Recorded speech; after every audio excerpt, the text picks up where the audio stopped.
Nous connaissons tous certains symboles emblématiques. La Statue de la Liberté évoque les États-Unis, la Tour Eiffel incarne Paris, et ce masque, il ne fait aucun doute que c'est celui de Toutankhamon, n'est-ce pas? On pourrait croire que les historiens ont déjà exploré jusqu'au moindre détail de l'histoire du roi Toutankhamon, mais détrompez-vous. Les éléments les plus évidents passent parfois inaperçus. Par exemple, ce masque iconique ne lui appartenait pas réellement et n'avait jamais été conçu pour lui. Restez bien attentifs pour en savoir plus. Peut-on avoir un gros plan de ce masque? Merci. Vous remarquez ces trous? Ils servaient à fixer des boucles d'oreilles. Et le fait est que dans l'Égypte ancienne, les boucles d'oreilles étaient principalement portées par des femmes ou des enfants de haut rang. Si vous connaissez bien l'histoire, vous pourriez objecter « Mais Toutankhamon était un jeune garçon, n'est-ce pas ?» Et vous auriez raison. Il a accédé au trône à seulement 9 ans. Hélas, son règne fut de courte durée, car il est mort très jeune. À 9 ans, il portait donc peut-être encore des boucles d'oreilles, mais il a probablement cessé d'en mettre en grandissant. Cela semble logique, n'est-ce pas? En réalité, pas tant que ça. Il aurait été très surprenant que l'on prépare un masque funéraire pour un enfant, car personne ne s'attendait à ce qu'il meure si tôt. Et certainement pas à 9 ans. Sa disparition soudaine suggère plutôt que le masque utilisé n'était que la meilleure option disponible au moment de son trépas. D'autres indices indiquent que ce masque a été choisi dans l'urgence. Bien que son corps momifié ait pu attendre quelque temps, ses proches souhaitèrent lui assurer un passage rapide vers l'au-delà. Certains spécialistes pensent même que la peinture du tombeau n'avait pas encore séché lorsqu'il fut scellé. Pourtant, observez son masque, c'est une œuvre d'art. Impossible qu'il ait été réalisé à la hâte. Il est bien plus raffiné que les simples masques en cartonnage. Cette pièce emblématique mesure 53 cm de haut, est sertie de pierres précieuses et arbore une barbe postiche en or massif de 2,5 kg, portant le poids total du masque à 10 kg. D'accord, il faut admettre que tout cela devient un peu déroutant. On parle donc d'un masque d'enfant mais qui arbore une barbe. Je doute que vous ayez déjà croisé un garçon de 9 ans avec un bouc, et moi non plus. Prenons un instant pour y réfléchir. Le visage d'un adulte n'a rien à voir avec celui d'un enfant. Un détail intéressant, la croissance faciale ralentit considérablement après 16 ans, ce qui signifie qu'à sa mort, à 19 ans, Toutankhamon aurait indéniablement eu des traits d'homme. Imaginez un instant qu'on ait tenté d'ajuster un masque enfantin sur un adulte. Ça aurait été absurde, et personne n'aurait pu laisser une telle erreur se produire. Écartons donc cette hypothèse. Venons-en à la seconde possibilité. Si vous vous souvenez bien, des spécialistes avancent que ce masque aurait d'abord appartenu à une femme. C'est précisément là qu'intervient la question de la barbe. Selon certaines analyses, elle aurait pu être ajoutée ultérieurement. Plus intrigante encore. Et si ce masque avait été conçu pour Néfertiti elle-même, avant qu'elle ne se retrouve privée du sien? Si cela s'avère exact, nous serions face à une double découverte. Pour l'instant, cela peut sembler relever du pur fantasme, mais explorons cette piste plus en détail. Toutankhamon est mort vers 1323 avant notre ère, probablement des suites du paludisme, sans compter d'autres problèmes de santé, comme une fracture à la jambe, qui indiquent un état physique précaire. Quant à Néfertiti, sa mort demeure entourée de mystères. Aucun document fiable ne précise ni la date, ni le lieu de son inhumation. On estime qu'elle aurait disparu vers 1330, avant notre ère. Mais rien n'exclut qu'elle ait vécu plus longtemps, et que ce masque ait été conçu pour elle avant d'être réattribué. Ou bien, peut-être s'est-on simplement servi de son masque funéraire pour Toutankhamon. Après tout, ils faisaient partie de la même lignée. Enfin, d'une certaine manière. On dit qu'elle avait été sa belle-mère, ayant épousé Akhenaton, supposé être le père de Toutankhamon. Toutefois, cette filiation reste sujette à débat parmi les spécialistes. Il faut bien admettre que les liens de parenté dans l'Égypte antique sont un véritable casse-tête. Je vois bien que vous n'êtes pas totalement convaincu par l'idée que Toutankhamon ait pu hériter d'un masque féminin. Laissez-moi donc vous exposer une autre hypothèse. Voici Howard Carter, un archéologue célèbre pour avoir découvert la tombe du jeune pharaon. Située dans la vallée des rois, aux abords de Luxor, cette sépulture a stupéfié le monde entier par son état de conservation. En y pénétrant, Carter a relevé une anomalie. L'ensemble ne correspondait pas aux critères habituels d'un pharaon. Bien que raffiné, l'endroit dégageait une atmosphère singulière, laissant supposer qu'il avait été conçu pour une femme.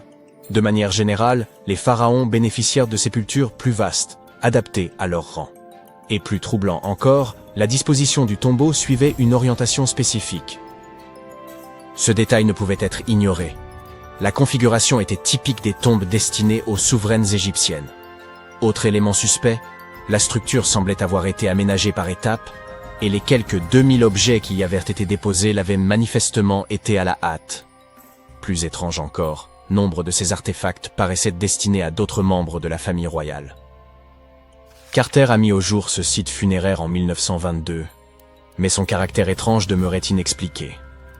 Près d'un siècle plus tard, Nicholas Reeves a pensé avoir percé le mystère.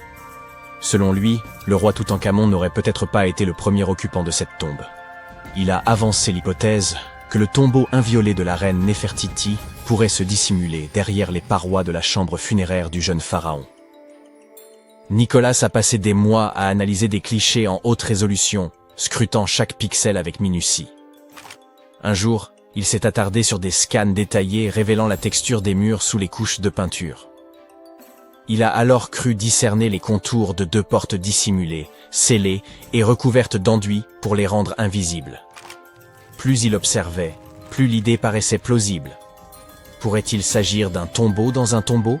Il a ainsi émis l'hypothèse qu'une salle de stockage cachée se trouvait derrière le mur occidental du tombeau de Toutankhamon et que sa chambre funéraire ne constituait que la section la plus externe d'un ensemble de pièces agencées en enfilade.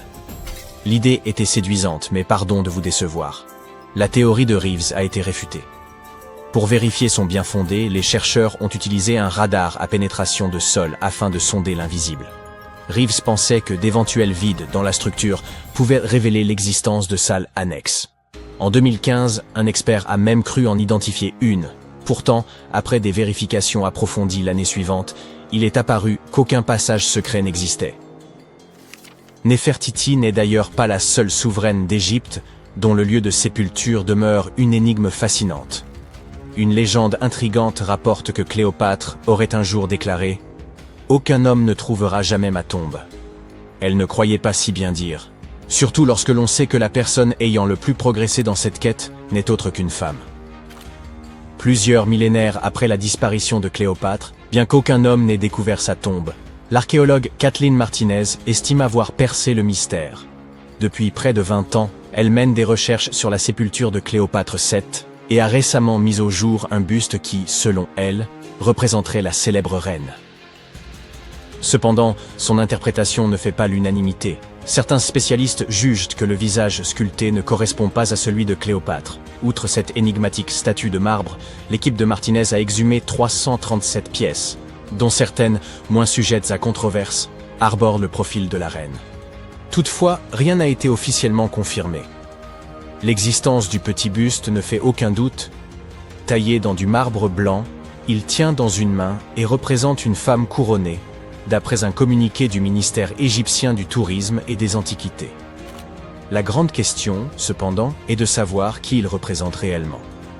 Martinez affirme qu'il s'agit d'une effigie de Cléopâtre VII, mais de nombreux archéologues soulignent que les traits de la statue ne correspondent pas et avancent qu'il pourrait plutôt s'agir d'une princesse. Enfin, brisons un instant le mythe. Certains pensent que la phrase attribuée à Cléopâtre « Aucun homme ne trouvera jamais ma tombe » est mal interprétée. Si elle l'a réellement prononcée, elle voulait sans doute dire « aucune âme vivante » sans rapport avec le sexe de cette dernière. Les chercheurs ont mis au jour d'anciens artefacts tout près de la sépulture de Toutankhamon. Il s'avère que ce lieu de repos, supposément réservé à l'élite, s'apparente plus à une nécropole commune, abritant une douzaine de cercueils en bois datant d'environ 3600 ans. D'accord, j'ai peut-être un peu exagéré. Ces 11 tombes ne se trouvaient là pas exactement à côté de celles de Toutankhamon, mais relativement proches, aux abords de la ville de Luxor. Les découvertes récentes dans les sépultures égyptiennes apportent de précieuses indications sur la vie quotidienne dans l'Égypte antique, et contre toute attente, il apparaît que les Égyptiens partagèrent de nombreuses similitudes avec nos civilisations modernes. Les femmes arborent ainsi des parures depuis la nuit des temps, et les archéologues ont exhumé un collier d'une remarquable finesse, composé de 30 perles d'améthyste et de 2 perles d'agate, ainsi qu'un pendentif en forme de tête d'hippopotame, probablement très prisé à l'époque. Les chercheurs ont également découvert 2 miroirs en cuivre.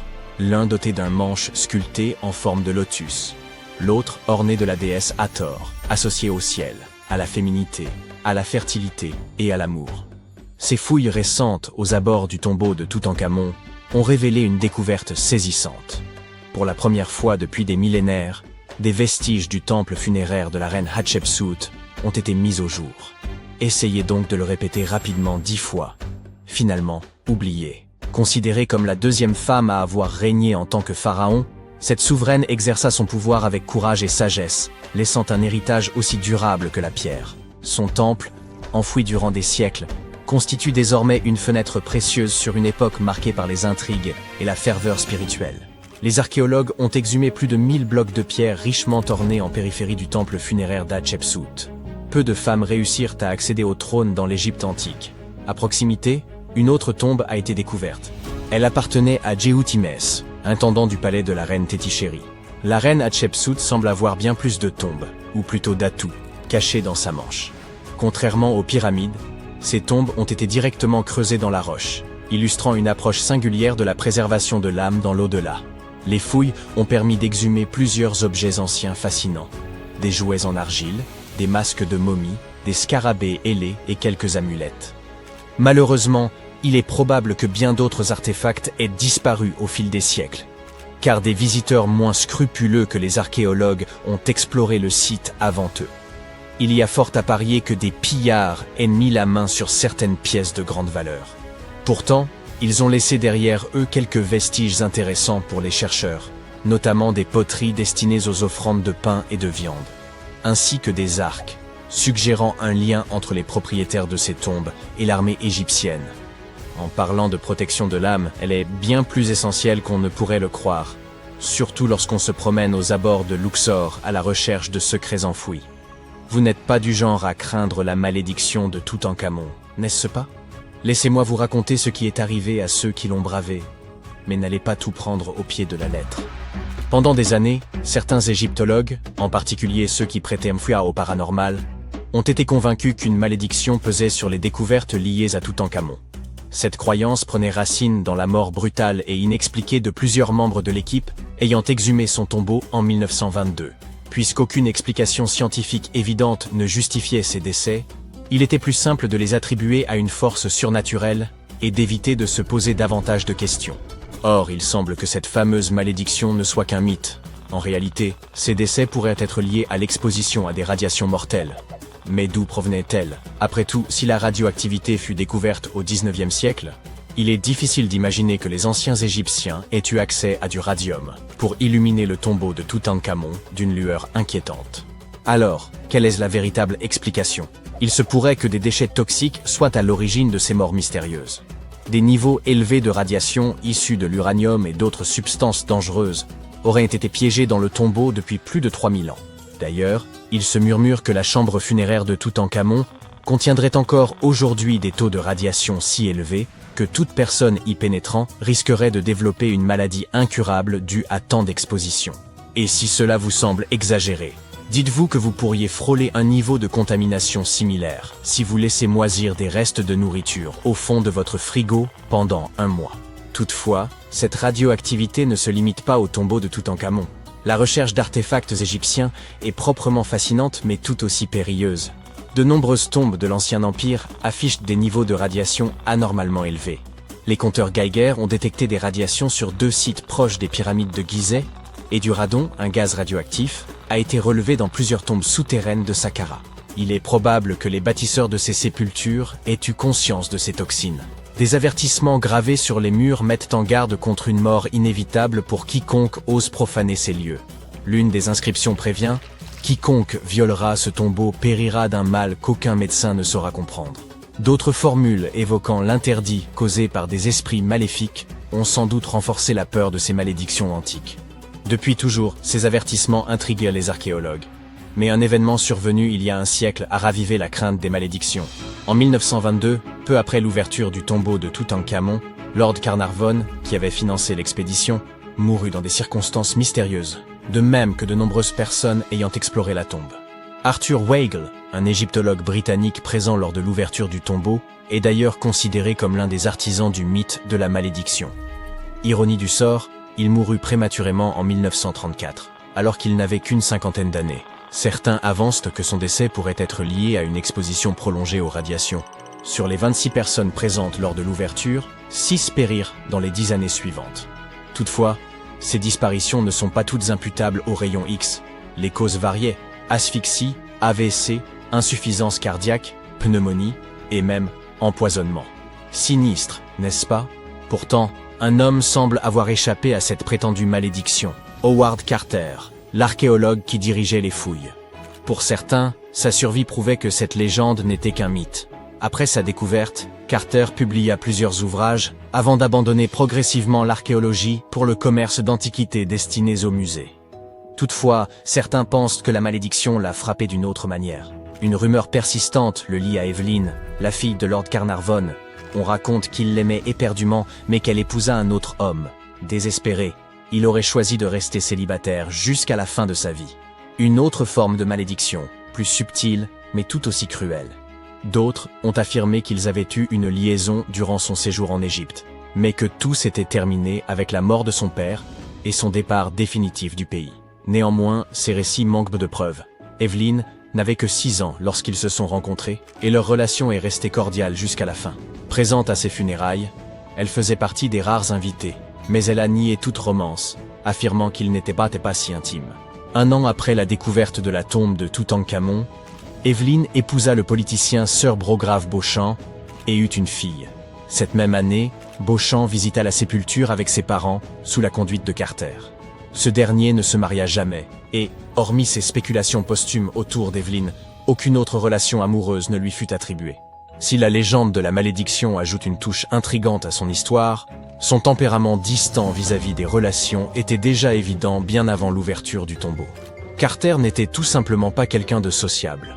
En 1939, après un long combat contre la maladie, il finit par succomber.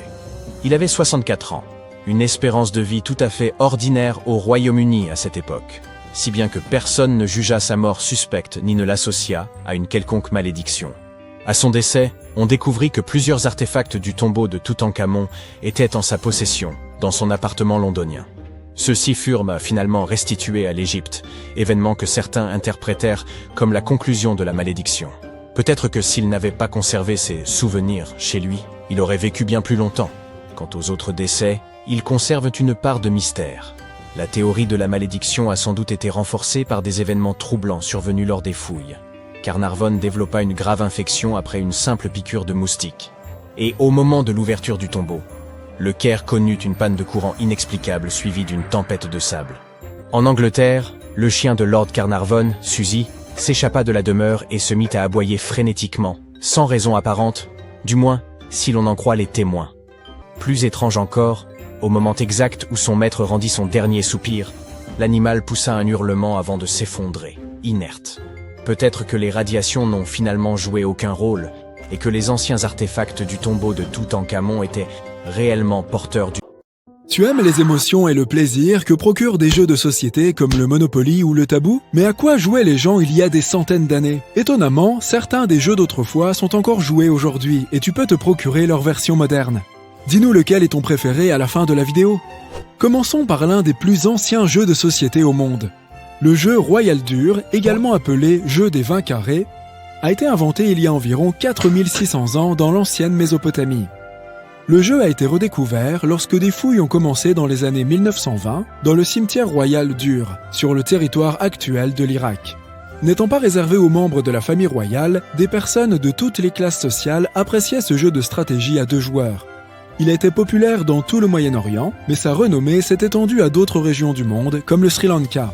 Mais comment y joue-t-on? Le principe est en fait similaire à celui du backgammon.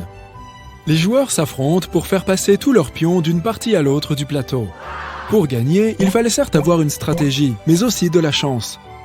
Outre le divertissement qu'il procurait, ce jeu avait une importance particulière en ce qui concerne la divination. On croyait que les événements du jeu reflétaient l'avenir du joueur. Selon cette croyance, le jeu transmettait des messages de divinité ou d'êtres surnaturels à travers les mouvements des cases centrales. Comment se fait-il que les gens aient cessé d'y jouer? En réalité, le jeu a évolué avec le temps, puis il a été remplacé par d'autres. Le Senet est un jeu de société de l'Égypte ancienne datant d'environ 3100 avant notre ère. L'objectif est d'éliminer toutes les pièces du plateau. Chaque joueur a 4 ou 5 pions de couleur et utilise des bâtons de Senet comme dés. Les joueurs jouent à tour de rôle. Il existe des règles spéciales sur la manière et le moment où tu peux déplacer tes pièces. Par exemple, si tu lances les bâtons et que tu en obtiens un face visible, tu peux te déplacer d'une case, mais tu bénéficies également d'un tour supplémentaire. Les archéologues ont découvert des boîtes de Senet dans les tombes des anciens Égyptiens. Les Égyptiens croyaient en une vie après la mort, et le mot Senet signifie passage. C'est pourquoi le jeu était également associé au voyage vers l'autre rive. Plus qu'un jeu, c'était donc une sorte de symbole de la lutte pour atteindre l'éternité. Le jeu était pratiqué et apprécié par Toutankhamon et la reine Néfertari. Ce n'est un secret pour personne que les Égyptiens de l'Antiquité aimaient les fêtes. Si tu avais été invité à un festin organisé par une personne de la classe supérieure, tu aurais vu des musiciens, des jongleurs et des lutteurs attendant de te divertir. Tu aurais aussi probablement aperçu des personnes jouant au Senet. Sur le plateau de jeu original, tu aurais vu des carrés décorés de hiéroglyphes représentant des règles supplémentaires du jeu. Certains modèles de nos répliques modernes comportent aussi de tels hiéroglyphes. Jusqu'à présent, on a vu des jeux à 2 joueurs. Voyons maintenant un jeu amusant à 4 joueurs. Le Mahjong a vu le jour sous la dynastie Qing en Chine.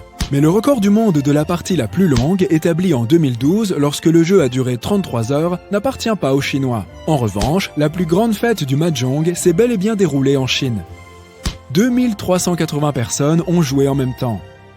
Le but de ce jeu est de former des combinaisons de tuiles pour obtenir des points. Le joueur ayant obtenu le plus grand nombre de points sera le vainqueur. Il doit former un mahjong. Les tuiles sont traditionnellement décorées de caractères chinois, de branches de bambou et de points. Il existe aussi des tuiles spéciales qui arborent des symboles tels que des dragons et des fleurs et qui ont des fonctions différentes. Le mahjong ressemble au jeu de cartes appelé Rumi. Il est devenu populaire dans les pays occidentaux au XIXe siècle.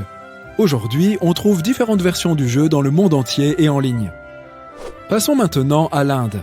Le Kridapatram est un jeu de cartes ancien dont les cartes rondes sont fabriquées à la main à partir de pièces de tissu.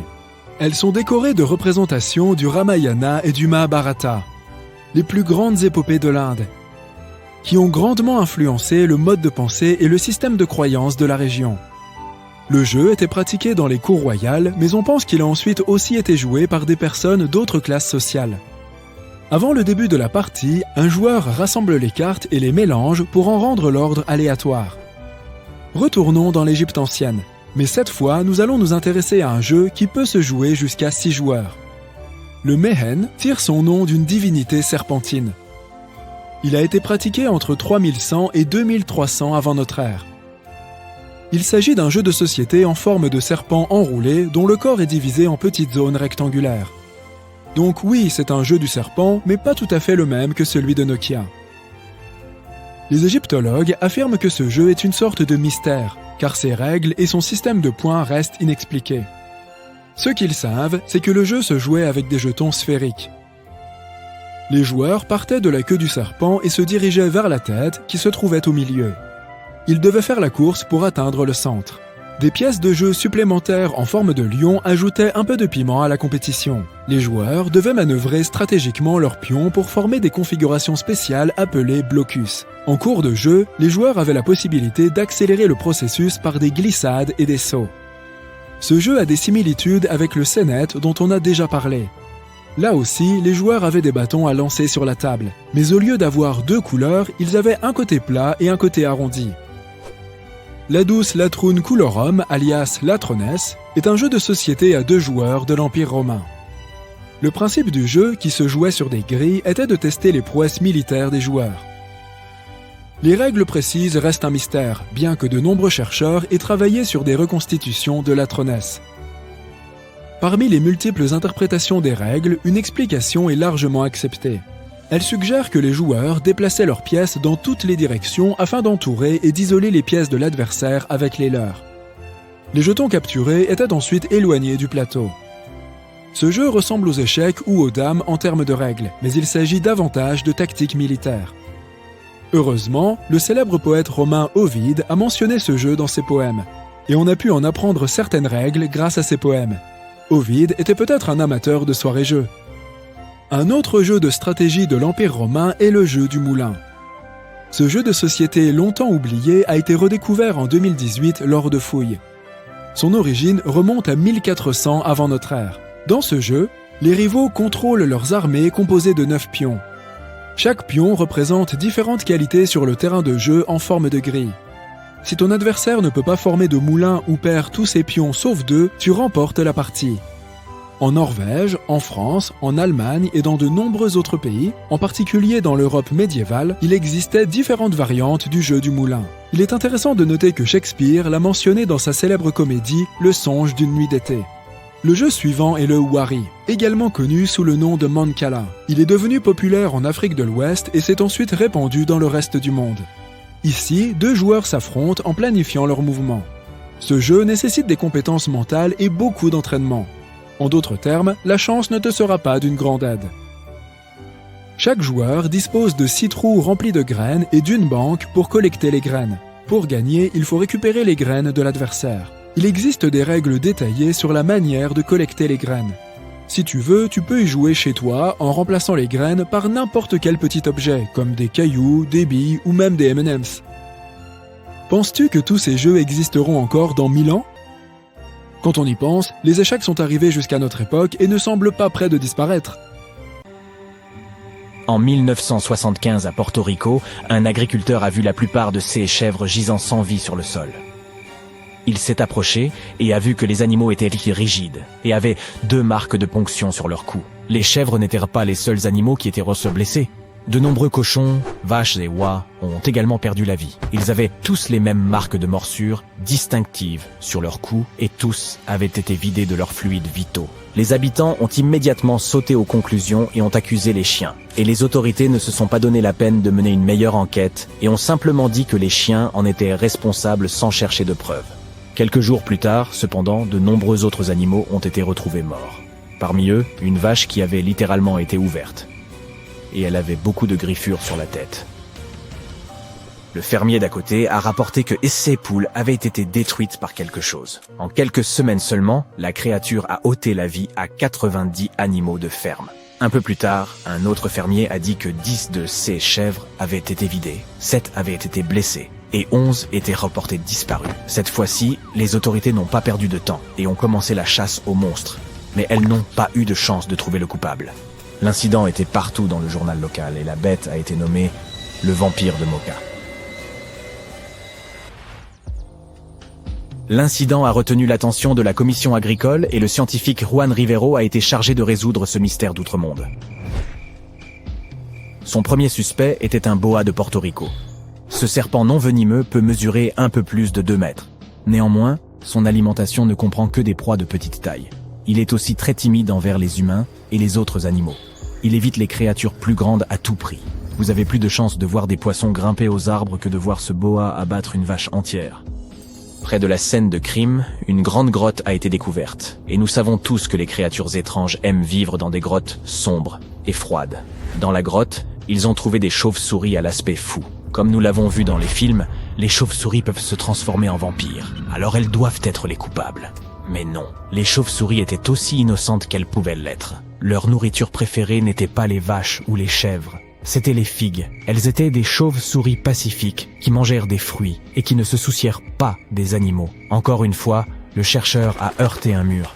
Soudain, toute la terreur s'est arrêtée en juillet 1975. Il semblait que la créature avait disparu dans l'air, mais pas pour longtemps. 2 décennies plus tard, à 100 km du site précédent, d'autres animaux ont été trouvés. Un vétérinaire local les a examinés. Il a été terrifié de découvrir que chaque animal avait 2 trous précisément coupés comme il n'en avait jamais vu auparavant. Les animaux étaient anémiques et avaient l'air d'être morts récemment. À en juger par les apparences, la nourriture préférée de la créature était les chèvres. Et c'est ainsi qu'elle a obtenu le nom tristement célèbre que nous avons tous entendu. Chupacabra, qui signifie le suceur de chèvres. Les chiens, les poulets, les lapins et autres animaux n'étaient pas exclus du menu. En peu de temps, le chupacabra a pris 1000 animaux de ferme. Maintenant, cet animal avait un nom, mais les gens n'avaient toujours aucune idée de à quoi ressemblait le chupacabra, ce qui était terrifiant. À Canovanas, Madaline et sa mère ont signalé avoir vu une étrange créature qui aurait pu être le chupacabra.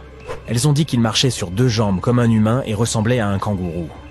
Elles ont mentionné que le monstre avait aussi des épines sur le dos, pas d'oreilles, de grands yeux sombres et 2 trous pour un nez. Il avait 2 bras avec 3 doigts. Le chupacabra semblait aimer la maison de Madeleine, car son mari et son collègue l'ont trouvé dans le garage. Ils ont essayé de le capturer, mais n'ont pas réussi. Madeleine a plus tard dessiné un croquis détaillé de la créature. Beaucoup de personnes ont vu le croquis et ont signalé avoir vu une créature similaire. Ils prétendaient qu'elle avait des jambes fortes et des ailes et qu'elle sentait le soufre. Prenez toute cette description avec des pincettes. Si elles avaient été vraies, elles auraient refait le tour des actualités. Mais gardez toujours à l'esprit ces descriptions. Elles seront importantes plus tard dans l'histoire. En 1976, dans une émission télévisée, ils ont parlé du chupacabra, et l'émission est rapidement devenue virale. Rapidement, des gens ont commencé à signaler avoir vu une créature similaire en Floride et au Mexique. Beaucoup ont affirmé que les histoires étaient comme un rodéo de licornes. Elles étaient totalement inventées. Au Mexique, 2 enquêteurs sceptiques, Patricia et Mario, ont tendu des pièges autour de ces fermes où le chupacabra aurait prétendument été aperçu. Ils ont attrapé quelques animaux dans leurs pièges, mais aucune trace du suceur de chèvre. Ils n'ont capturé que des chiens sauvages. La police a affirmé que le chupacabra n'était qu'un chien sauvage, et non pas une créature mythique. Et pourtant, au cours des 5 années suivantes, de nombreuses apparitions du chupacabra ont été signalées dans le monde entier. Le 30 août de l'an 2000, un agriculteur du Nicaragua a découvert 25 de ses moutons et 35 moutons de son voisin blessés. Alors, il a décidé de prendre les choses en main. Une nuit, il attendait patiemment dans l'obscurité totale que la créature apparaisse. Soudain, du coin de l'œil, il a vu quelque chose et a réussi à le frapper. La créature est passée de vie à trépas. Enfin, ils avaient été la preuve que le chupacabra n'était pas qu'un conte de fées. C'était une grande chose. Plus tard, le chupacabra a été examiné par un vétérinaire. Le vétérinaire était choqué car il n'avait aucune idée de ce qu'était la créature. Vous vous rappelez de la description de Madeleine ? Eh bien, le vétérinaire a décrit l'animal différemment. Mais son histoire s'est avérée plus plausible. Ce chupacabra avait de grandes dents, de gigantesques griffes, des yeux verdâtres, une peau semblable à celle d'une chauve-souris et une crête qui sortait de son dos. Le vétérinaire a conclu que l'animal était une sorte d'hybride. Il pensait que c'était un croisement entre un loup et un crocodile, mais cela ressemble à une exagération et est difficile à croire. Nous savons tous qu'un tel mélange est impossible.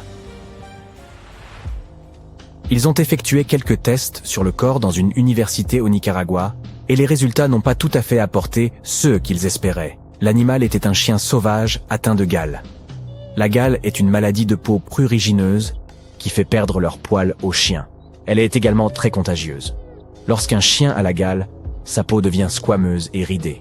Lorsqu'ils ont rendu le corps, l'agriculteur a remarqué que ce n'était pas son chupacabra. 7 ans plus tard, un autre corps a été découvert au Texas.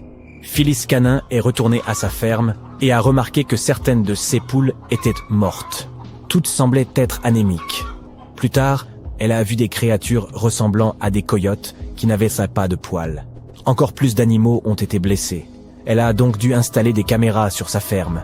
Mais malheureusement, comme toujours, elle n'a réussi à enregistrer quoi que ce soit. Étonnamment, elle a reçu un appel d'un agriculteur local qui avait trouvé le chupacabra renversé par une voiture. Plus tard, un autre corps a été découvert beaucoup plus près de sa ferme. Elle a pris quelques photos de l'animal et bientôt ces images étaient partout sur Internet. Phyllis était curieuse et a envoyé 5 échantillons d'ADN à 5 universités différentes. Les résultats ne correspondaient à aucun animal des archives. Les chercheurs n'avaient aucune idée de ce que c'était, mais ce n'était pas un chien. Phyllis a toujours un animal dans son congélateur et un spécimen naturalisé dans sa maison. Il existe de nombreuses théories sur le chupacabra. Certains prétendent que l'animal est un singe génétiquement modifié qui s'est échappé du laboratoire. D'autres affirment qu'il s'agit d'une créature mystérieuse et surnaturelle. L'hypothèse la plus constante est que le chupacabra est un mélange entre un loup mexicain et un coyote atteint de la gale. Maintenant, vous souvenez-vous que Phyllis avait dit qu'elle avait envoyé des échantillons à 5 universités et qu'aucun match n'avait été trouvé ? Eh bien, il s'est avéré qu'elle n'avait pas dit la vérité. Dans une université, ils ont découvert que l'animal était un mélange entre un coyote et un loup mexicain et qu'il avait la gale. Les animaux atteints de la gale sont faibles et essaieront probablement de chasser les animaux de ferme pour survivre. Les gens, quand ils voient en quelque chose qu'ils ne connaissent pas, ont tendance à... Stonehenge a exigé près de 20 millions d'heures de travail pour être édifié. À titre de comparaison, un individu lambda ne vit guère au-delà de 700 000 heures. Voici Jack, l'un des tout premiers bâtisseurs de Stonehenge. Supposons que Jack ait atteint l'âge de 80 ans, hypothèse hautement improbable, mais qui simplifie nos calculs. Si Jack avait consacré toute sa vie, de sa naissance jusqu'à ses 80 ans, à la construction de Stonehenge, il aurait fallu environ 28 générations et demie de travailleurs perpétuant cet effort pour achever l'ouvrage. C'est pratiquement impossible. Pour rendre cette estimation plus plausible, doublons ce chiffre. Après tout, Jack n'aurait sans doute pas dédié toute sa vie à charrier des pierres, et il n'a certainement pas atteint un âge aussi avancé. Nous arrivons ainsi à près de 57 générations nécessaires pour ériger Stonehenge. On n'est malheureusement pas assez d'espace à l'écran pour vous présenter John, l'arrière-arrière-arrière-arrière, petit-fils de Jack, mais vous saisissez l'idée. Tout a débuté il y a environ 5000 ans, avec un simple rempart de terre et un fossé circulaire. Puis, aux alentours de 2600 avant notre ère, les bâtisseurs ont remplacé cette structure primitive par une configuration plus élaborée de rondins de bois et ont acheminé depuis le pays de Galles quelques 80 blocs de dolérite, qu'ils ont réagencés au moins 3 fois. Quelques siècles plus tard, ils ont ajouté ces impressionnantes pierres de Sarcène d'environ 25 tonnes chacune. Ces imposants blocs de grès furent transportés sur près de 30 km afin de former un cercle extérieur continu, tandis que 5 trilithes, 2 pierres dressées, surmontées d'un linteau, formaient une structure en fer à cheval en son centre.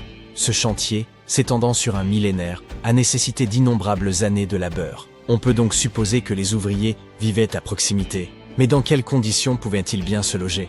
De nos jours, les ouvriers disposent sur place de petites habitations temporaires, si besoin. Mais de telles structures existaient-elles réellement à l'époque où Stonehenge fut érigé? Eh bien oui. Et les découvertes archéologiques récentes aux abords de Stonehenge en apportent la preuve. Des fouilles ont mis au jour une écomaison datant de l'âge de la pierre, une trouvaille d'une importance capitale puisqu'il s'agit de l'un des plus anciens habitats connus dans la région. Cette demeure mésolithique, récemment mise au jour, remonte à environ 4300 avant notre ère. Observons-la de plus près. Pour édifier les murs, les habitants de l'époque s'appuyaient sur un arbre tombé, plus précisément sur son tronc. Ces parois de bois étaient consolidées avec du silex, et ils avaient même pris soin de paver la cavité laissée par l'arbre déraciné. Quant à la toiture, ils avaient eu recours à des peaux d'animaux. Un choix judicieux qui devait offrir une protection efficace contre le climat capricieux des îles britanniques. Vous vous demandez peut-être comment ces bâtisseurs ont pu affronter les rigueurs du climat britannique, particulièrement durant l'hiver. La réponse est simple, un foyer était aménagé sur place, ce qui n'a rien d'étonnant en soi. Mais le système employé pour chauffer l'habitat se révélait particulièrement ingénieux. Placer un foyer directement à l'intérieur de la maison aurait constitué un danger trop important. Mais introduire des pierres chauffées ne présentait aucun risque. Tout en demeurant chaudes, elles ne pouvaient pas provoquer d'incendie. Elles servaient donc de réservoir thermique, permettant de maintenir une chaleur agréable durant la nuit. Pour parfaire leur aménagement, ils ajoutaient à même quelques pierres décoratives. Certes, ce n'était pas Versailles, mais leur demeure possédait indéniablement une certaine élégance. Si vous pensez que cette découverte ne concerne que les habitations, détrompez-vous. Elle bouleverse notre compréhension du mode de vie de cette époque. En situant ces populations dans un cadre préhistorique essentiel, dès les débuts du néolithique, elle soulève des interrogations fascinantes sur un éventuel lien entre ces premiers habitants et les bâtisseurs de Stonehenge. Mais une inquiétude persiste. Les experts s'inquiètent du fait que ce site, ainsi que d'autres vestiges archéologiques enfouis, pourraient être mis en péril si les autorités maintiennent leur projet de tunnel visant à détourner l'A303 en la faisant passer sous ce site classé au patrimoine mondial. Bien entendu, la maison mise au jour par les scientifiques n'était pas parfaitement conservée et présentait plusieurs lacunes essentielles pour la vie quotidienne. Certains éléments avaient disparu avec le temps, tandis que d'autres étaient simplement absents. Aussi, les chercheurs ont-ils entrepris de recréer ces habitations vieilles de 4500 ans. Pour ce faire, ils ont utilisé 20 tonnes de craie, 5000 tiges de noisetier et 3 tonnes de paille. Ces reconstitutions ont été érigées à proximité de Stonehenge. Un véritable exploit lorsqu'on sait à quel point il est difficile d'y obtenir un permis de construire, même pour une simple étable. Alors, à quoi ressemblent ces maisons? Tout d'abord, il y en a 4, toutes de forme ovale. Elle repose sur les fondations de véritables habitations qui se dressaient à cet endroit il y a environ 4500 ans, soit précisément à l'époque où l'éco-maison de Stonehenge était en construction. Les habitations sont de taille modeste, se limitant à une seule pièce. Déterminer leurs dimensions s'est révélé relativement simple, puisque la taille du toit et la hauteur des murs pouvaient être estimées à partir des fondations. Chaque côté mesure environ 5 mètres. Cependant, la structure exacte de la toiture demeure une énigme. À l'époque, plusieurs techniques à base de chaume étaient utilisées, rendant difficile l'identification précise de celle employée ici. Pour l'instant, l'hypothèse la plus probable est celle d'une toiture en paille nouée ou attachée, solidement fixée à un cadre en noisetier tressé. Lorsque le foyer est allumé, la fumée s'élève naturellement à travers le chaume. Les 20 tonnes de craie ont servi à recouvrir les sols et les murs. Cette surface blanche réfléchit la lumière du soleil et retient la chaleur du feu. Toutefois, un problème inattendu est apparu. Le sol, saturé d'eau, en a considérablement retardé le séchage. Alors que la craie aurait dû durcir en quelques jours, certaines parties du sol sont restées collantes durant des semaines, un peu comme du chewing gum. Il ne fait aucun doute que les bâtisseurs d'il y a 4500 ans ont dû affronter des difficultés similaires, ce qui permet d'apprécier à sa juste valeur le labeur qu'exigeait la construction de ces habitations. Pour obtenir une finition lisse et presque brillante, la dernière couche d'enduit a été appliquée avec des chiffons, conférant au mur une apparence étonnamment raffinée. L'intérieur est aménagé avec des lits et des étagères en bois et en osier, ainsi que des pots d'argile, le tout organisé autour d'un foyer accueillant. Le tout donne une impression d'espace et baigne dans une lumière naturelle qui traverse le toit de chaume avant de se réfléchir sur les murs blancs. Le mobilier tressé, quant à lui, apporte une touche d'authenticité. Des feux ont été allumés pour y préparer un premier repas. Du pain confectionné à partir de farine moulue sur une meule de pierre, juste à côté du foyer.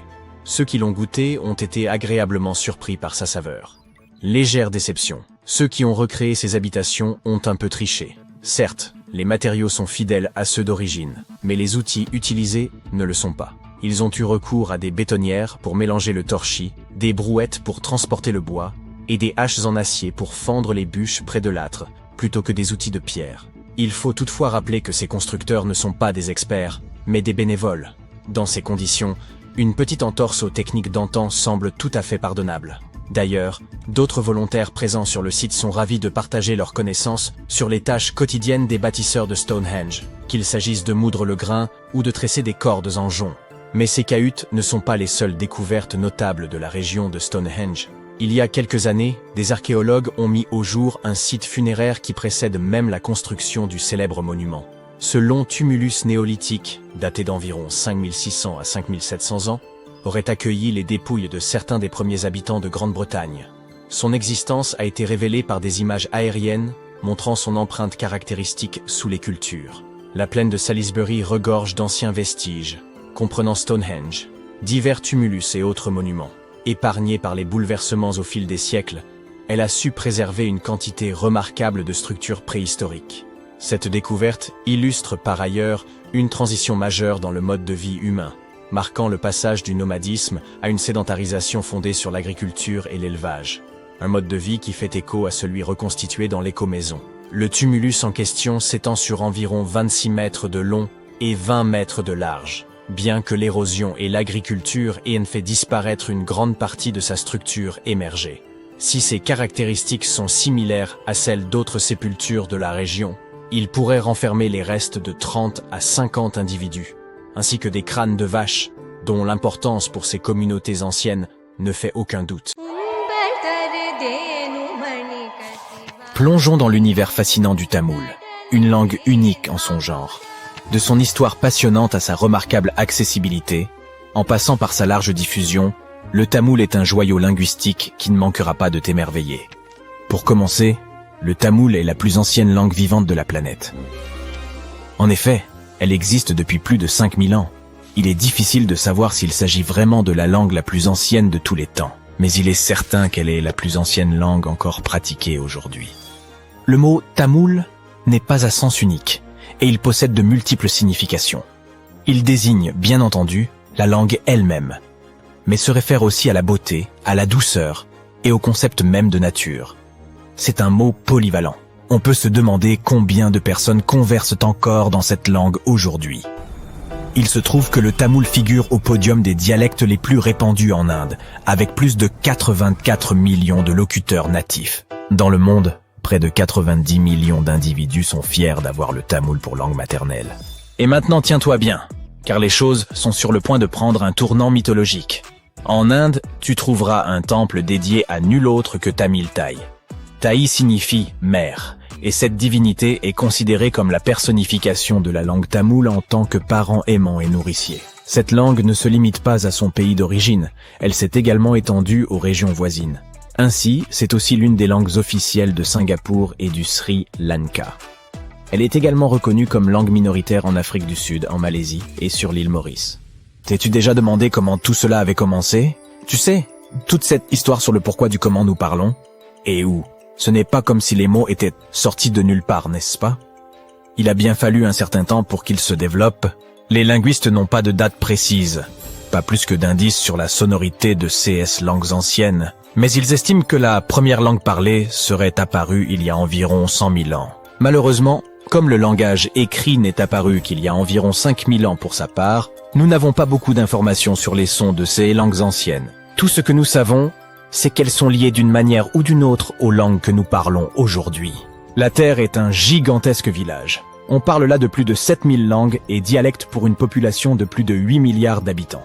Cela semble beaucoup, n'est-ce pas? Eh bien, d'un point de vue historique, ça n'est vraiment pas tant. À vrai dire, de nombreuses langues disparaissent peu à peu, remplacées par les langues officielles de leurs pays respectifs. Les gens s'empressent d'apprendre la langue dominante afin de bénéficier de meilleures opportunités en termes d'éducation et d'évolution sociale. À terme, nous pourrions nous retrouver avec une langue mondiale qui les dominerait toutes. À l'heure actuelle, la langue la plus employée dans le monde est l'anglais. Mais il n'en a pas toujours été ainsi. Autrefois, avant que le monde ne devienne un immense réseau interconnecté, il existait une multitude de petites nations et de communautés disséminées à travers toute la planète. Cela signifie qu'il y avait probablement des centaines de milliers de langues qui évoluaient comme des organismes vivants. Mais remontons un peu dans le temps, si tu le veux bien.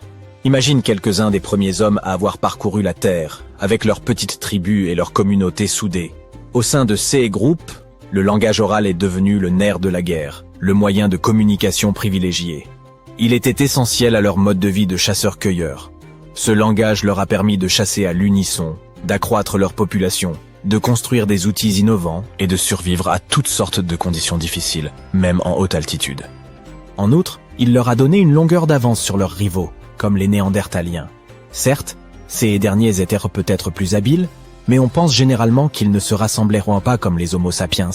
C'est ainsi qu'il y a environ 4000 ans, pouf, on a dit adieu à l'homme de Néandertal. Cela tend à prouver que le langage est un outil fort pratique. C'est tout du moins l'une des théories. Un peu plus tard, l'homme a conquis tous les grands territoires terrestres.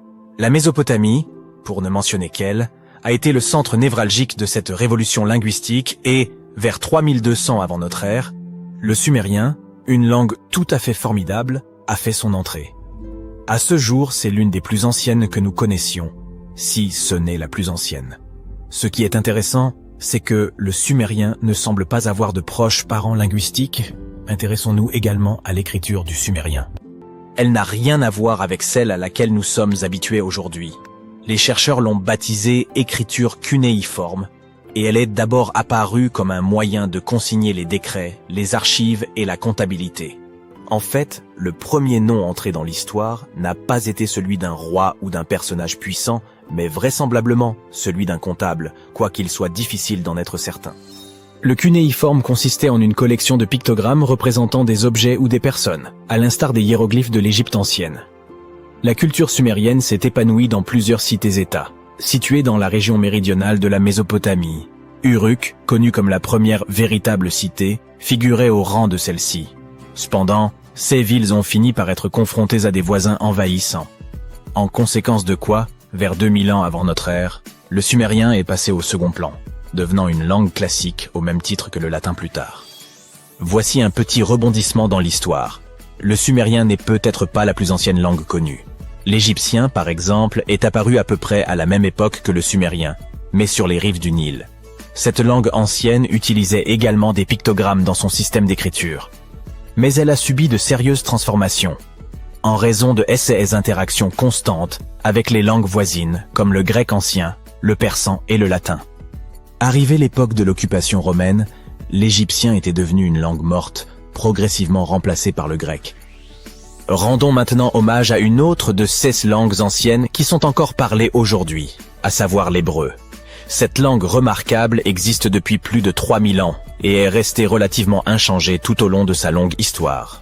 L'hébreu est l'une des langues officielles de l'État d'Israël et environ 63% de sa population la parle. En outre, près de 6,5 millions de personnes à travers le monde revendiquent l'hébreu comme étant leur première langue. Nous ne pouvons pas terminer cette liste sans mentionner l'étonnante langue latine.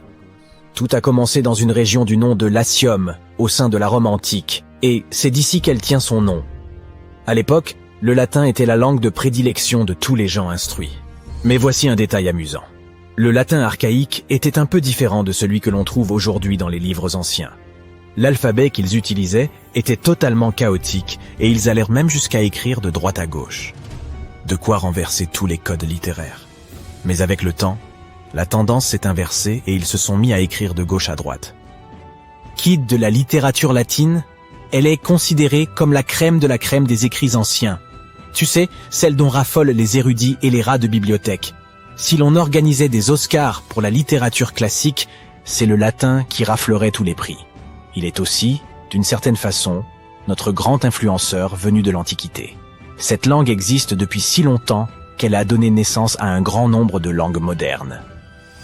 De nombreux mots sont directement tirés du latin ou ont été fortement influencés par lui.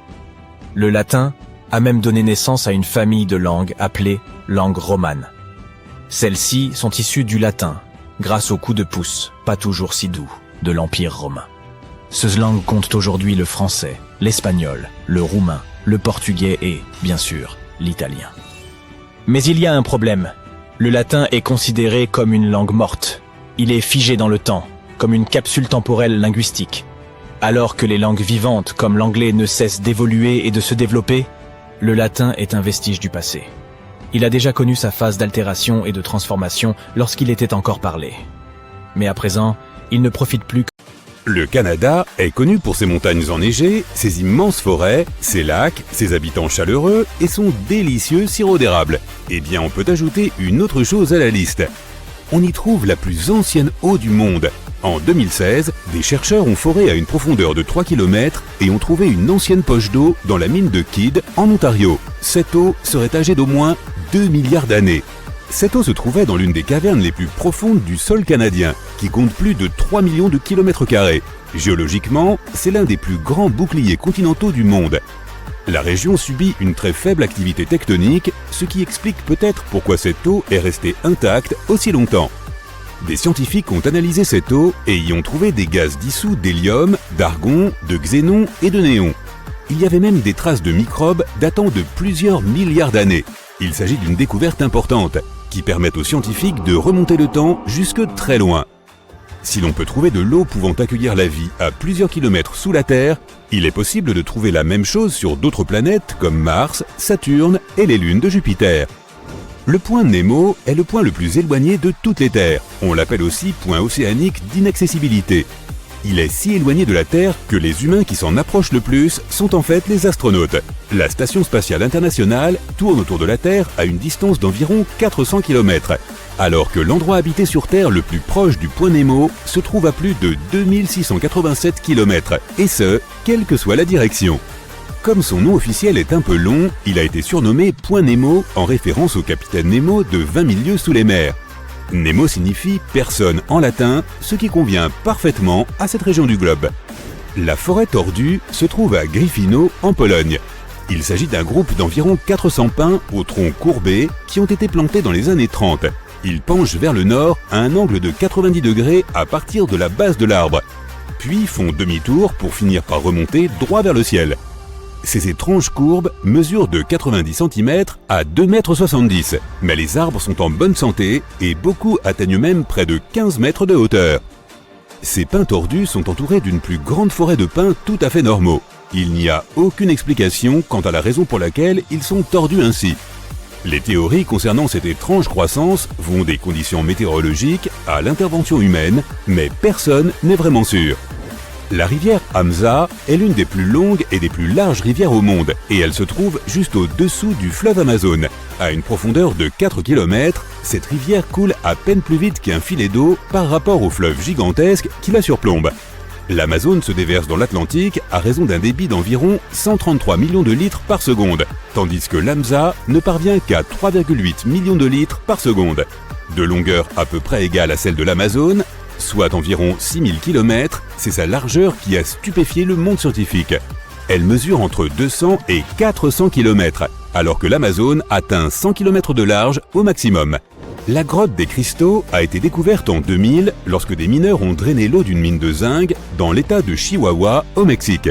On a alors découvert une grotte enchanteresse remplie de cristaux de gypse colossaux qui mesuraient plus de 10 mètres de long et presque 1 mètre de large. Ils étaient si purs que les scientifiques étaient incapables de déterminer leur âge. Mais les chercheurs pensent avoir découvert un échantillon de bactéries vieilles de 50 000 ans à l'intérieur de l'un de ces cristaux. Également connu sous le nom de rivière aux 5 couleurs, le Caño Cristales est l'une des merveilles naturelles de Colombie. C'est un ensemble de chutes d'eau, de bassins et de cavernes, mais la rivière elle-même est la véritable star. Chaque année, entre juin et novembre, la rivière hypnotise ses spectateurs avec des nuances de jaune, vert, bleu, noir et rouge, créant un véritable arc-en-ciel liquide. Ce phénomène est dû à une plante rouge qui pousse dans la rivière. Les autres couleurs viennent des roches noires, des algues vertes, de l'eau cristalline et du sable jaune. Les couleurs changent chaque année en raison de la croissance de la plante, due aux précipitations, à la température et à la lumière du soleil. Le reste de l'année, cette rivière est juste verte. Des scientifiques d'Hawaï ont découvert que les algues rouges produisent des sons dans l'eau située autour des récifs coralliens. On pensait que ce bruit provenait des crevettes jusqu'à ce que les chercheurs fassent le lien avec la présence d'algues et se mettent à observer des bulles. Lorsque ces algues utilisent la photosynthèse pour se nourrir, elles produisent de minuscules bulles qui s'accumulent sur leur surface. Lorsque ces bulles se détachent, elles émettent un son. Les récifs peuvent être étouffés s'ils sont recouverts par trop d'algues. Le fait de découvrir que la photosynthèse produit un son pourrait aider à la préservation des récifs, car les algues pourraient fournir une alerte précoce aux scientifiques afin qu'ils puissent empêcher l'envahissement des zones vulnérables. Après les fortes pluies et l'activité sismique qui ont frappé la vallée du Grand Rift au Kenya en mars 2018, une faille s'est ouverte sur le sol, mesurant plusieurs kilomètres de long et plus de 15 mètres de large à certains endroits. Concrètement, elle a déchiré l'Afrique en deux. L'Afrique repose sur deux plaques continentales, la nubienne et la somalienne. Avec l'activité du manteau terrestre, ces plaques s'écartent les unes des autres et cela crée d'énormes failles que nous voyons parfois à la surface. Il faudra des millions d'années pour que cet immense continent soit réellement coupé en deux. Mais lorsqu'il le sera, un nouvel océan sera créé. L'eucalyptus deglupta, qui pousse dans les forêts tropicales d'Indonésie, de Papouasie-Nouvelle-Guinée et des Philippines, semble tout droit sorti d'un jeu vidéo ou d'un film fantastique. Pouvant atteindre la hauteur de 76 mètres dans son environnement d'origine, cet arbre unique en son genre a une écorce qui présente des stries vertes, bleues, oranges, violettes et rouges. Lorsque les bandes d'écorce se détachent, les couleurs de l'arbre changent et l'écorce interne vert vif est révélée. Au large de l'île Maurice, dans l'océan Indien, il y a une vue spectaculaire qui vaut vraiment la peine de faire un tour en avion. Ce qui ressemble à une chute d'eau sous-marine est en fait du sable provenant des côtes qui est poussé par les courants océaniques depuis une plateforme côtière et qui tombe dans les profondeurs de l'océan à l'extrémité sud de l'île. Les fonds marins situés autour des îles atteignent généralement 8 à 150 mètres de profondeur, mais ici, ce creux descend sur plusieurs kilomètres, créant l'illusion d'une cascade. Ce plateau océanique n'existait pas il y a quelques millions d'années et il est apparu assez récemment. Les arbres marcheurs de l'Amazonie représentent l'une des manières les plus singulières utilisées par les plantes pour se déplacer et atteindre l'endroit parfait afin de se développer. Ils laissent leurs nouvelles racines remplacer les anciennes, marchant littéralement à la recherche de plus de lumière. Au fur et à mesure que ces nouvelles racines s'enfoncent dans le sol, l'arbre se penche vers elles et abandonne lentement ses anciennes. Ce voyage vers un meilleur endroit peut prendre du temps, car ces arbres ne se déplacent que de 2 cm par jour, ce qui fait quand même plusieurs mètres par an. Tu imagines ça dans ton jardin? Tu plantes un arbre là, et l'année d'après, il est tout là-bas. Dans le sud du Costa Rica, 300 boules de pierre sont disséminées dans la forêt. Certaines pèsent autant qu'une boule de bowling, mais d'autres peuvent peser jusqu'à 15 tonnes. Leur utilité et la façon dont elles ont été créées nous échappent encore. Découvertes dans les années 30, beaucoup d'entre elles ont été déplacées et transportées dans le monde entier. Ce n'est que dans les années 70 que l'on a commencé à préserver le site. Si ces pierres restent un mystère, les archéologues savent qu'elles sont faites de granodiorite, une roche semblable au granit. Si elles ont été sculptées par une quelconque civilisation, leur forme sphérique quasi parfaite a dû être obtenue par burinage au moyen de petites pierres. La dépression de Danakil, en Éthiopie, est un endroit qui semble appartenir à une autre planète. Avec ses bassins de lave, ses sources chaudes couleur fluo et ses vastes étendues de sel, elle enregistre une température moyenne annuelle de 34,4 degrés Celsius. Des gaz toxiques couvrent la région car ses sources chaudes sont remplies d'acide. Pire encore, elle ne reçoit pas plus de 10 cm de précipitations annuelles. C'est aussi l'un des endroits les plus bas de la planète, à 125 mètres sous le niveau de la mer. Pas étonnant que ce soit l'un des lieux les plus inhospitaliers de la planète. Les statues Moai se dressent fièrement sur l'île de Pâques depuis des centaines d'années. À l'époque, les habitants ont fait d'énormes efforts pour sculpter ces figures grandioses. Et puis, ils ont soudainement arrêté. Pourquoi ? Essayons de percer ce mystère. L'île de Pâques, située à 4000 km à l'est de Tahiti, a une superficie de 163 km². À ce jour, c'est l'une des îles les plus isolées du monde. Autrefois, elle était couverte de forêts, remplies de différentes espèces d'arbres et fougères. Mais lorsque les premiers humains sont arrivés sur l'île vers l'an 400, les forêts ont lentement commencé à disparaître. Et à partir de l'an 1250 environ, les statues Moai ont commencé à apparaître un peu partout. Les locaux les fabriquaient à partir de différents types de roches, cendres volcaniques compressées, basalte, trachyte et scories rouges. Comme il s'agit d'une île volcanique, ce sont tous les ingrédients que les créatures des statues utilisaient. Une fois que les bâtisseurs avaient terminé leur travail, ils recouvraient les statues de pierre ponce. Les visages des statues sont différents. Elles ont toutes des sourcils épais et de grands nez, mais avec des expressions distinctes. Leurs bras sont sculptés directement dans leur corps. Certains ont des chapeaux sur la tête. Il y a près de 900 statues sur toute l'île, et elles varient en taille. La hauteur moyenne est de 4 mètres, et les plus grandes atteignent 10 mètres de hauteur et pèsent jusqu'à 82 tonnes. Comme les statues ont tant de visages différents, il existe des théories selon lesquelles elles représentent et honorent des ancêtres, des chefs et d'autres personnages importants qui ont vécu sur l'île. Mais sans aucune preuve tangible, il est presque impossible de comprendre le véritable objectif des Moai. Autrefois, elles se dressaient magnifiquement le long de la côte, veillant sur les locaux vivant dans des villages. Et leur dos était tourné vers le monde des esprits de la mer. Lorsque les Européens ont découvert les statues Moai dans les années 1700, beaucoup d'entre elles étaient déjà tombées. Et la construction des statues s'était arrêtée bien plus tôt que cela.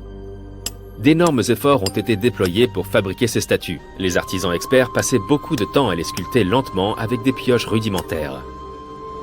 Une équipe contenant jusqu'à 6 personnes pouvait travailler dur pendant une année entière pour fabriquer une seule statue. Ensuite, ils devaient souvent la transporter jusqu'à son emplacement final sur l'île, sur une distance pouvant aller jusqu'à 18 km. Grâce à la datation en carbone, les experts ont réussi à déterminer que les statues ont commencé à apparaître vers l'an 1250. Et puis, soudainement, vers 1500, le processus s'est tout simplement arrêté. Les créateurs des statues ont simplement laissé leurs burins là où ils les avaient utilisés pour la dernière fois. Et seulement un quart de toutes les statues ont effectivement été placées là où elles étaient censées être. La moitié d'entre elles se trouvent encore dans les carrières, tandis que d'autres ont été laissées sur le sol à mi-chemin. Quelque chose s'est passé sur cette île qui a conduit les habitants à se désintéresser totalement des statues. Il existe de nombreuses théories sur la raison pour laquelle cela a pu se produire, et elles sont principalement liées à la déforestation. Les habitants de l'île utilisaient peut-être du bois pour déplacer les statues à travers l'île, à l'aide de traîneaux et de cordes, ou de rondins pour faire rouler les statues, ou de radeaux pour les faire flotter.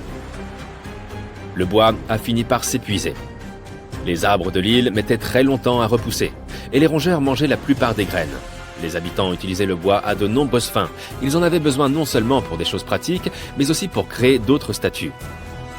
Une autre raison pour laquelle les habitants de l'île ont pu arrêter de construire les statues pourrait être qu'ils se sont consacrés à d'autres projets.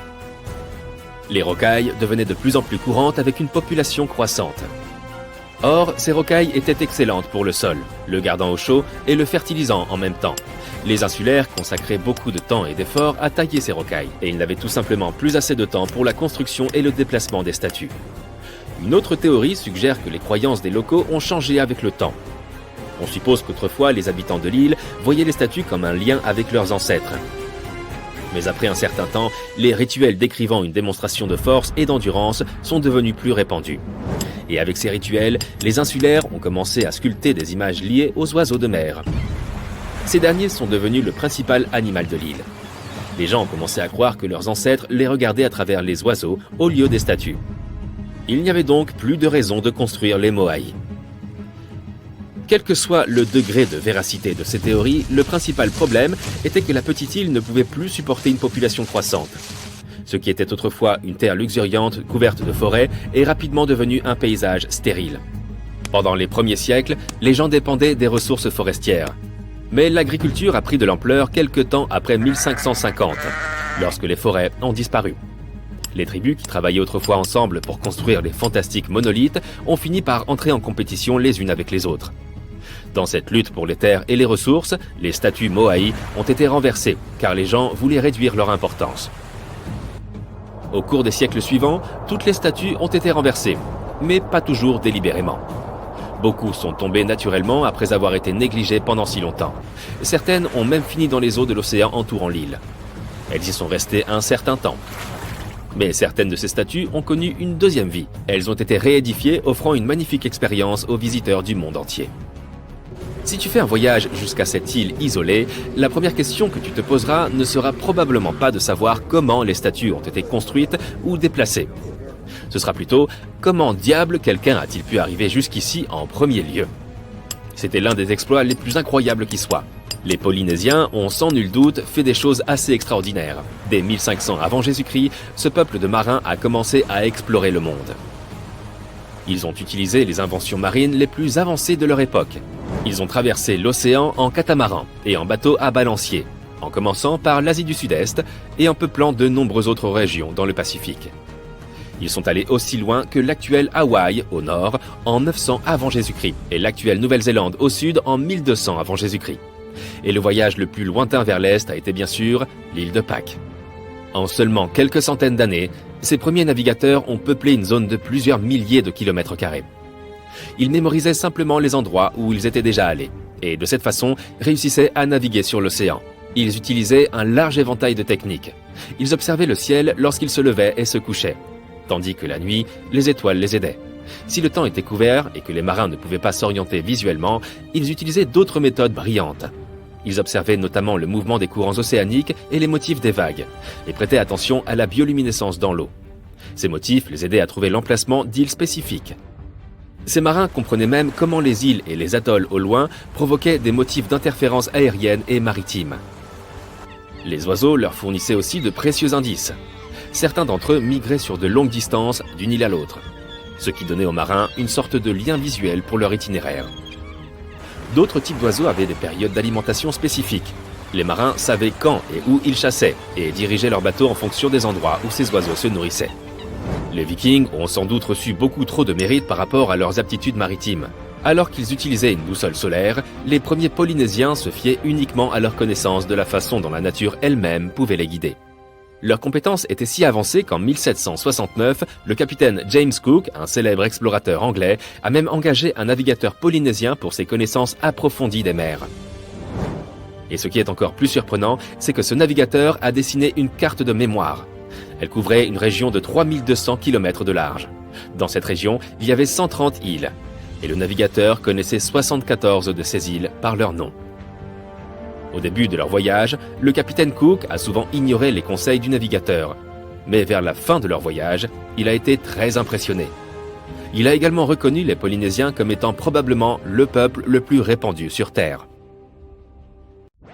Il y a 66 millions d'années, peut-être au mois de septembre, un énorme astéroïde a percuté la Terre, semant le chaos et la dévastation. Les conséquences tragiques de cette collision terrifiante ont entraîné l'extinction des dinosaures. Oui, je veux parler de l'astéroïde de Chicxulub qui a laissé un énorme cratère au Mexique et a changé la vie sur Terre pour toujours. Aujourd'hui, il s'avère que ce n'est pas la seule roche cosmique à avoir frappé notre planète à cette époque. Les scientifiques viennent de confirmer l'existence d'un autre astéroïde. Ce deuxième astéroïde n'était pas aussi gros que Chicxulub, mais il a tout de même eu un sacré impact.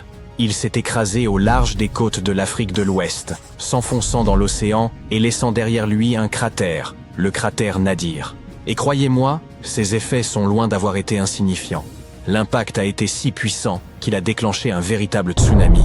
Ces vagues se sont dressées à plus de 790 mètres de hauteur, soit presque la taille de Burj Khalifa, la plus haute structure jamais construite par l'homme.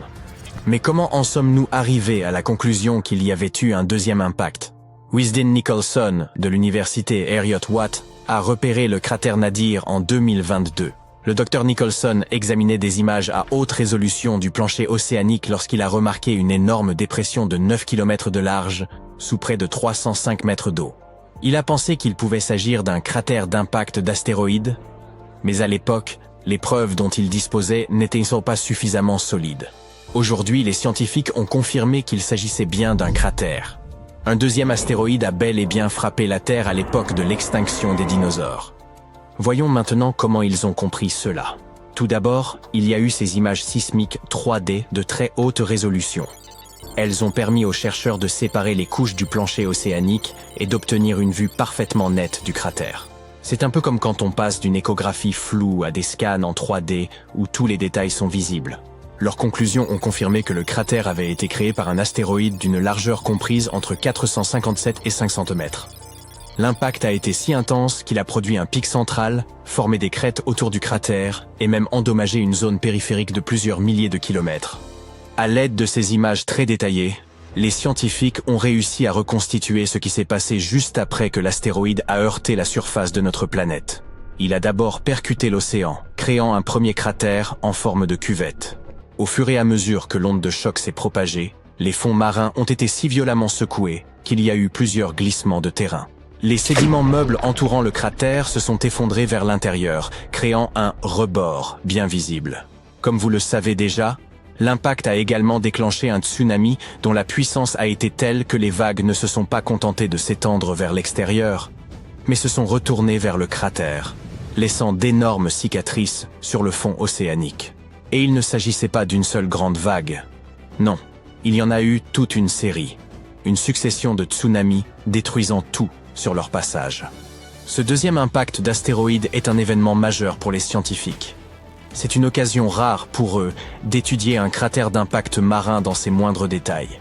Il n'existe qu'une vingtaine de cratères marins confirmés dans le monde, et aucun d'entre eux n'a été observé avec une telle précision. En outre, ces données permettent aux scientifiques de tester de nouvelles idées sur la formation des cratères en milieu aquatique. Contrairement aux cratères terrestres, les cratères marins sont cachés sous des couches de sédiments, ce qui les rend difficiles à étudier.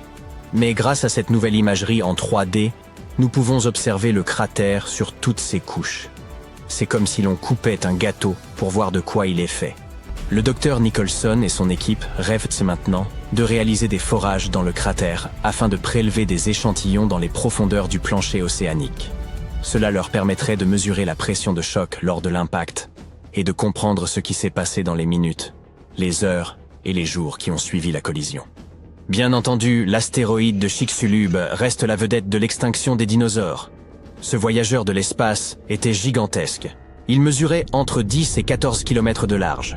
Il a heurté la Terre sous un angle dévastateur, projetant des roches et des gaz vaporisés dans l'atmosphère. Il a provoqué un hiver d'impact qui a duré 15 ans, car tous ces éléments ont bloqué le Soleil et plongé la Terre dans l'obscurité. Le plus intrigant, c'est que certains experts pensent que l'astéroïde Nadir pourrait en fait être un fragment de Chicxulub qui se serait détaché avant que ce dernier ne percute la Terre. Ce n'est encore qu'une théorie, mais si c'est vrai, cela pourrait signifier que notre planète a été victime d'un impact double en provenance de l'espace. Remontons maintenant dans le temps, jusqu'en 1908 et en Sibérie. Regardez autour de vous. Vous ne voyez rien d'autre que des arbres et des rivières. Et soudain, un énorme objet, d'un diamètre de 45 à 90 mètres, traverse l'atmosphère terrestre. Est-ce une comète? Un astéroïde? Les scientifiques n'en sont pas sûrs. Ce dont ils sont sûrs, c'est que cet intrus a explosé dans le ciel de la Tunguska, provoquant l'une des plus puissantes explosions de l'histoire. Il a complètement rasé la forêt en contrebas, abattant 80 millions d'arbres sur une superficie d'environ 2150 km². C'est une superficie supérieure à celle de villes comme Los Angeles ou New York. Les arbres ont été littéralement aplatis et leurs troncs dépouillés de leurs branches. Autour de l'épicentre, ils formaient un étrange motif radial. Et si cette explosion s'était produite au-dessus d'une ville? Tous les bâtiments auraient été détruits et d'innombrables vies auraient été perdues. Heureusement, cette catastrophe s'est produite dans une région très reculée de la Sibérie. Mais le plus effrayant, lorsque les scientifiques sont finalement arrivés dans la région des années plus tard, ils n'ont trouvé aucun cratère d'impact. Il n'est donc pas étonnant que le mystère reste entier. L'explication la plus logique est que lorsque l'objet a explosé dans le ciel, probablement à une distance de 5 à 10 km au-dessus des terres, il s'est désintégré avant de toucher le sol, ce qui n'a pas empêché l'explosion de raser une forêt entière. En 2013, un autre événement époustouflant s'est produit, cette fois au-dessus d'une zone beaucoup plus peuplée, la ville de Tcheliabinsk. C'est par une matinée ordinaire de février qu'un astéroïde d'environ 18 mètres de diamètre est entré dans l'atmosphère terrestre, illuminant le ciel. Il se déplaçait à une vitesse avoisinant les 70 000 km/h. Il a explosé en plein vol, à environ 29 km au-dessus de la ville. Le spectacle était terrifiant, mais heureusement, l'astéroïde s'est désintégré suffisamment haut dans l'atmosphère et n'a pas touché le sol. S'il l'avait fait, la ville aurait eu de très gros problèmes. En effet, même s'il n'y a pas eu d'impact direct, l'explosion a tout de même créé une onde de choc qui a traversé l'atmosphère et frappé le sol avec suffisamment de force pour briser toutes les vitres. L'explosion a endommagé environ 7200 bâtiments, mais par chance, il n'y a pas eu de victimes directes. Il n'en reste pas moins que cette explosion a été un véritable signal d'alarme. Il ne s'agissait pas d'un événement cosmique lointain comme celui de la Tunguska. Cet astéroïde a explosé au-dessus d'une zone moderne et peuplée, et les dégâts sont bien réels. La bonne nouvelle, les scientifiques parviennent de mieux en mieux à repérer ces objets avant qu'ils ne s'approchent ni trop près. Les agences spatiales du monde entier, comme la NASA, suivent à la trace les objets géocroiseurs afin de déterminer ceux qui pourraient présenter un risque. Mais comme ces deux événements le montrent, il arrive que des roches spatiales nous surprennent. Et si les chances d'un impact majeur sont faibles, les enjeux demeurent très importants. À l'heure actuelle, la NASA surveille. Les archéologues égyptiens ont récemment fait une découverte extraordinaire près du Caire. Roulement de tambour, s'il vous plaît. La momie la plus ancienne et la plus complète jamais mise au jour dans le pays. Cette momie, vieille de 4300 ans, a été trouvée dans un ensemble de tombes près de la pyramide à degré de Djéser, datant de l'ancien empire égyptien. Elle était recouverte de couches d'or. L'équipe a également découvert plusieurs autres tombes, dont une appartenant à un haut dignitaire égyptien et une autre à un gardien des secrets, qui présidait aux cérémonies. Une autre tombe intéressante était celle d'un scribe, qui contenait les plus grandes statues jamais découvertes dans la région. Ce vaste site funéraire abrite également plus d'une douzaine de pyramides et de lieux de sépulture. L'une des momies les plus célèbres au monde est probablement celle d'Hatshepsut. Elle a gouverné l'Égypte pendant environ 20 ans, érigé de nombreux édifices impressionnants et créé de nouvelles routes commerciales. Cependant, lorsque l'archéologue Howard Carter a découvert son tombeau dans la vallée des rois, son sarcophage était vide. Carter a néanmoins trouvé 2 cercueils dans une autre tombe, dont l'un appartenait à la nourrice d'Hatshepsut et l'autre à une femme inconnue. En 2006, une équipe de spécialistes a décidé d'enquêter pour déterminer si cette femme mystérieuse était la reine en personne. Ils ont découvert une molaire dans une boîte en bois portant le nom d'Hatshepsut, et lorsqu'ils l'ont comparée à la mâchoire de la momie, elle correspondait parfaitement. Ramsès II était un souverain des plus remarquables, mais c'est sa momie, plus encore que ses accomplissements, qui aura finalement marqué l'histoire. Ramsès est considéré comme le pharaon le plus puissant de toute l'Égypte, ayant régné durant pas moins de 6 décennies. Il a également vécu jusqu'à l'âge canonique de 90 ans, ce qui était tout à fait remarquable compte tenu de l'époque à laquelle il vivait. Ramsès II aurait eu plus de 100 descendants, parlé d'une famille nombreuse. À sa mort, son corps fut initialement enterré dans la vallée des rois, mais des pillards tentèrent de dérober les trésors de son tombeau. Ses successeurs, ne pouvant tolérer de tels actes, déplacèrent donc son corps vers un lieu tenu secret pour le protéger. Avance rapide jusqu'au XIXe siècle, quand la momie de Ramsès II fut découverte avec celle d'autres souverains et dignitaires. Cependant, elle n'était pas en très bon état. Les archéologues décidèrent donc de l'envoyer à Paris pour des soins appropriés.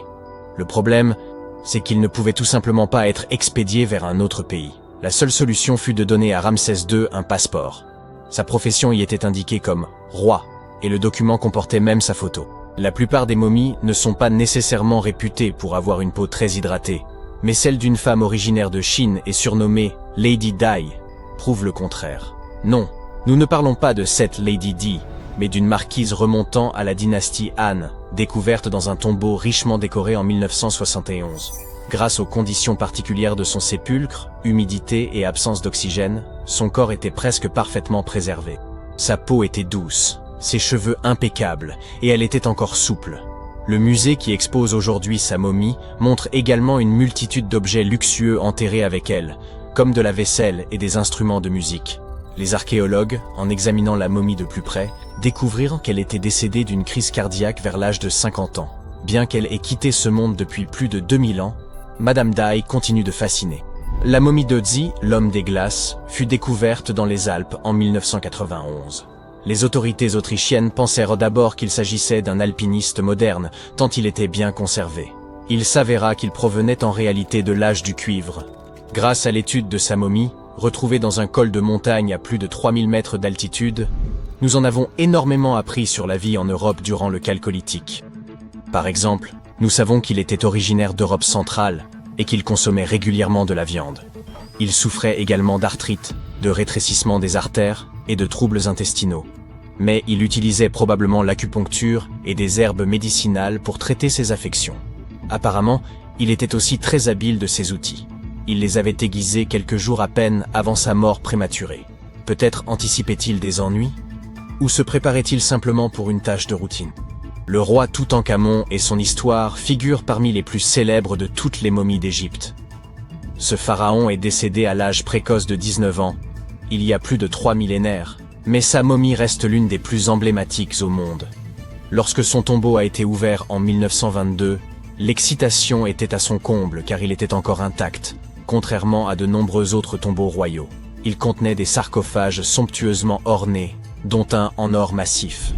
Non seulement le tombeau de Toutankhamon nous a offert un aperçu de l'histoire de l'Égypte ancienne, mais sa momie nous a également beaucoup appris sur l'époque dans laquelle il vivait. L'analyse de son ADN a permis d'identifier ses parents et a révélé que le pharaon souffrait d'une rare maladie osseuse qui aurait pu le rendre invalide. Ginger est probablement l'une des momies les plus fascinantes dont vous entendrez jamais parler. Il ressemble à un voyageur temporel venu d'il y a 5000 ans, arborant encore ses cheveux dorés et ses ongles parfaitement préservés. Ginger a été découvert en Égypte et est considéré comme le corps momifié le plus ancien jamais découvert. Avant que les Égyptiens ne maîtrisent l'art de la momification, ils plaçaient les corps dans des tombes peu profondes dans le sable chaud et sec. Comme ce dernier absorbait toute l'eau, les bactéries ne pouvaient ne pas se reproduire, et le corps était ainsi préservé naturellement. Aujourd'hui, les scientifiques ne sont pas certains que la préservation de Ginger était intentionnelle, mais étant donné que sa sépulture était constellée de poteries, il est probable que ceux qui l'y ont enterré aient connu des techniques de préservation avancées. Si vous souhaitez rencontrer Ginger en personne, il est actuellement exposé au British Museum. Un collectionneur d'art néerlandais a acquis une statue de Bouddha en Chine et a fait une découverte surprenante. Elle contenait une momie cachée à l'intérieur. Hélas, le corps était trop fragile pour être déplacé. Il a donc fallu le laisser sur place. La partie la plus impressionnante est que cette momie a plus de 1000 ans et qu'elle avait été exposée pendant 200 ans avant d'être enfermée dans cette statue. Lorsqu'ils en ont effectué la tomographie, les scientifiques ont découvert que la momie était remplie de morceaux de papier couverts d'écriture. Les experts pensent qu'il aurait pratiqué l'automomification, un processus radical impliquant un régime alimentaire particulier et un thé qui rend le corps moins susceptible aux bactéries. Seules quelques personnes pouvaient accomplir ce rituel, et celles qui y parvenaient étaient profondément respectées. Peu de reines égyptiennes ont autant intrigué les scientifiques et les historiens que la sublime Néfertiti. Si l'on en croit ses effigies, elle était renommée pour son cou élancé, ses grands yeux et ses pommettes saillantes. Son nom se traduit d'ailleurs par « La belle est venue ». Si ça ce n'est pas de la prédestination. Bien qu'elle ne fût pas pharaon elle-même, Néfertiti a tout de même réussi à laisser une empreinte durable. Les archives suggèrent qu'en tant qu'épouse royale, elle était extrêmement influente. En raison de son pouvoir, elle était certes admirée, mais s'était également fait de nombreux ennemis tout au long de sa vie. Elle était également liée à Toutankhamon, mais pas par le sang. Il s'agissait de sa belle-mère. Jusqu'à présent, sa momie n'a toujours pas été identifiée, mais cela pourrait bientôt changer. Un égyptologue, qui a fouillé des tombes dans la vallée des rois, a découvert 2 momies qu'il pense être celles de Néfertiti et de sa fille. Selon les spécialistes, nous pourrions bientôt obtenir une réponse définitive quant à l'identité de ces 2 dépouilles. Si l'une d'elles s'avère être Néfertiti, nous pourrions être en présence d'une découverte majeure. L'analyse ADN et la tomographie de la momie pourraient nous offrir l'image la plus complète et précise de la reine que nous ayons jamais vue. Il est incroyable de penser que nous n'avons fait qu'effleurer la surface de ce qui se cache en dessous de l'Égypte moderne. Néfertiti a régné sur l'Égypte pendant une période de grande puissance et de prospérité. Mais est malheureusement décédée au cours d'une période de troubles qui ont conduit à la perte de son site funéraire. Qui peut vraiment prédire où elle se trouve aujourd'hui? On a tous eu peur du noir à un moment de notre vie. Pas vrai? Te rappelles-tu te faire border par l'un de tes parents après qu'il t'ait lu un conte de fées effrayant avec des monstres, des dragons ou même des dinosaures? Quand ils étaient sur le point d'éteindre la lumière et de sortir silencieusement de ta chambre, tu t'en souvenais. Et s'il y avait quelque chose de caché sous ton lit? Ou pire, si une créature effrayante était cachée dans le placard? Tu pouvais te lever et vérifier, mais il faisait bien trop sombre. Ne serait-il pas formidable d'avoir une source de lumière qui viendrait de l'intérieur de notre corps et qu'on pourrait utiliser à volonté dans le noir? Malheureusement, nous ne sommes pas capables de faire ça. Mais il existe plusieurs créatures qui peuvent s'éclairer elles-mêmes. C'est grâce à un petit truc que les scientifiques appellent la bioluminescence. Les animaux vivant dans la mer ont plus souvent tendance à avoir ce talent que les autres. Et on peut trouver ces créatures n'importe où, près de la surface ou au fond des océans, à 4000 mètres de profondeur si tu aimes les chiffres. Ces créatures utilisent leur lumière pour faire de nombreuses choses, comme communiquer avec les autres membres de leur espèce, attirer des proies ou effrayer leurs ennemis. La bioluminescence est la capacité d'un organisme à émettre sa propre lumière grâce à la chimie. Ces animaux utilisent essentiellement 2 substances, l'une appelée luciférine et l'autre luciférase. Ajoute un peu d'oxygène et boum, ça fait de la lumière. Si tu te demandes si quelqu'un a jeté un bâton lumineux dans l'océan, regarde si cette lumière est bleue, verte ou même rouge. Elle est même généralement répartie sur une grande surface ressemblant parfois à des paillettes ou à un ciel étoilé. Cette atmosphère romantique est due aux calmars, aux petits crustacés et aux algues. J'ai un autre phénomène inhabituel pour toi. Que dirais-tu d'une chute d'eau dorée? Sérieux, ça existe vraiment, et c'est un phénomène naturel. Pour la voir, il faut aller au parc national de Yosemite, à Horsetail Fall. Assure-toi de planifier ton voyage en hiver ou au début du printemps, car c'est le seul moment de l'année où tu pourras voir cet impressionnant phénomène. Il n'y a pas besoin d'explications scientifiques. Ce n'est rien d'autre que la lumière du soleil, au crépuscule, qui illumine la chute d'eau de telle manière qu'elle prend l'apparence d'une rivière de lave. Ou d'or, à toi de voir. C'est la raison pour laquelle, à cette époque de l'année, cette chute d'eau est également appelée la chute de feu. Malheureusement, ce phénomène devient de moins en moins visible avec les années, principalement à cause de la sécheresse et d'autres problèmes liés à la fonte des neiges. Donc si tu t'y rends, garde toujours un œil sur la cascade, car l'effet est très bref. As-tu déjà entendu parler d'un orage sale? C'est ce qu'on appelle aussi la foudre volcanique. Apparemment, les spécialistes qui étudient ce phénomène n'ont pas encore bien cerné de quoi il s'agit. Lorsqu'un orage ordinaire se produit, des particules de charge positives et négatives entrent en collision, créant une étincelle géante que nous appelons éclair. Cela produit aussi beaucoup de bruit, le tonnerre. Mais quand un volcan entre en éruption, certaines particules de cendres volcaniques se chargent électriquement.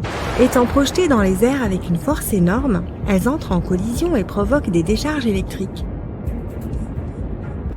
Ceci donne l'impression qu'il y a des éclairs provenant du volcan lui-même. Imagine toutes ces cendres, ces gaz et cette fumée sortant du cratère et ajoute-y des éclairs.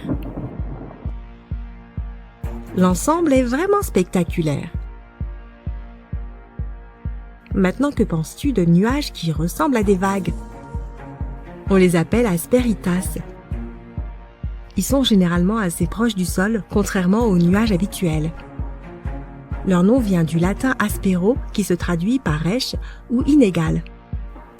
En de rares occasions, on peut voir de tels nuages par temps calme. Ils sont surtout associés aux orages.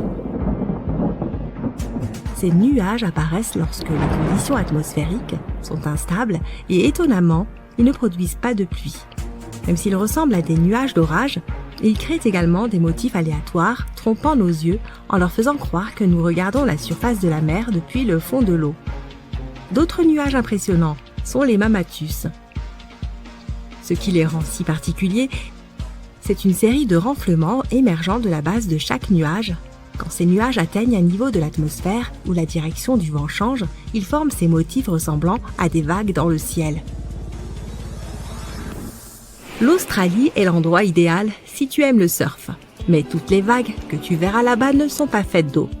Près d'une ville appelée Hayden, il y a une mystérieuse vague faite de roches. Cette formation granitique remonterait à 2,63 milliards d'années. C'est bien avant que les dinosaures ne commencent à fouler notre planète. D'une hauteur de 15 mètres et d'une largeur de 110 mètres, cette vague s'est formée à la suite de deux processus: la météorisation et l'érosion. Des sédiments tout mous se trouvaient à la base de Wave Rock ont été altérés par les eaux souterraines.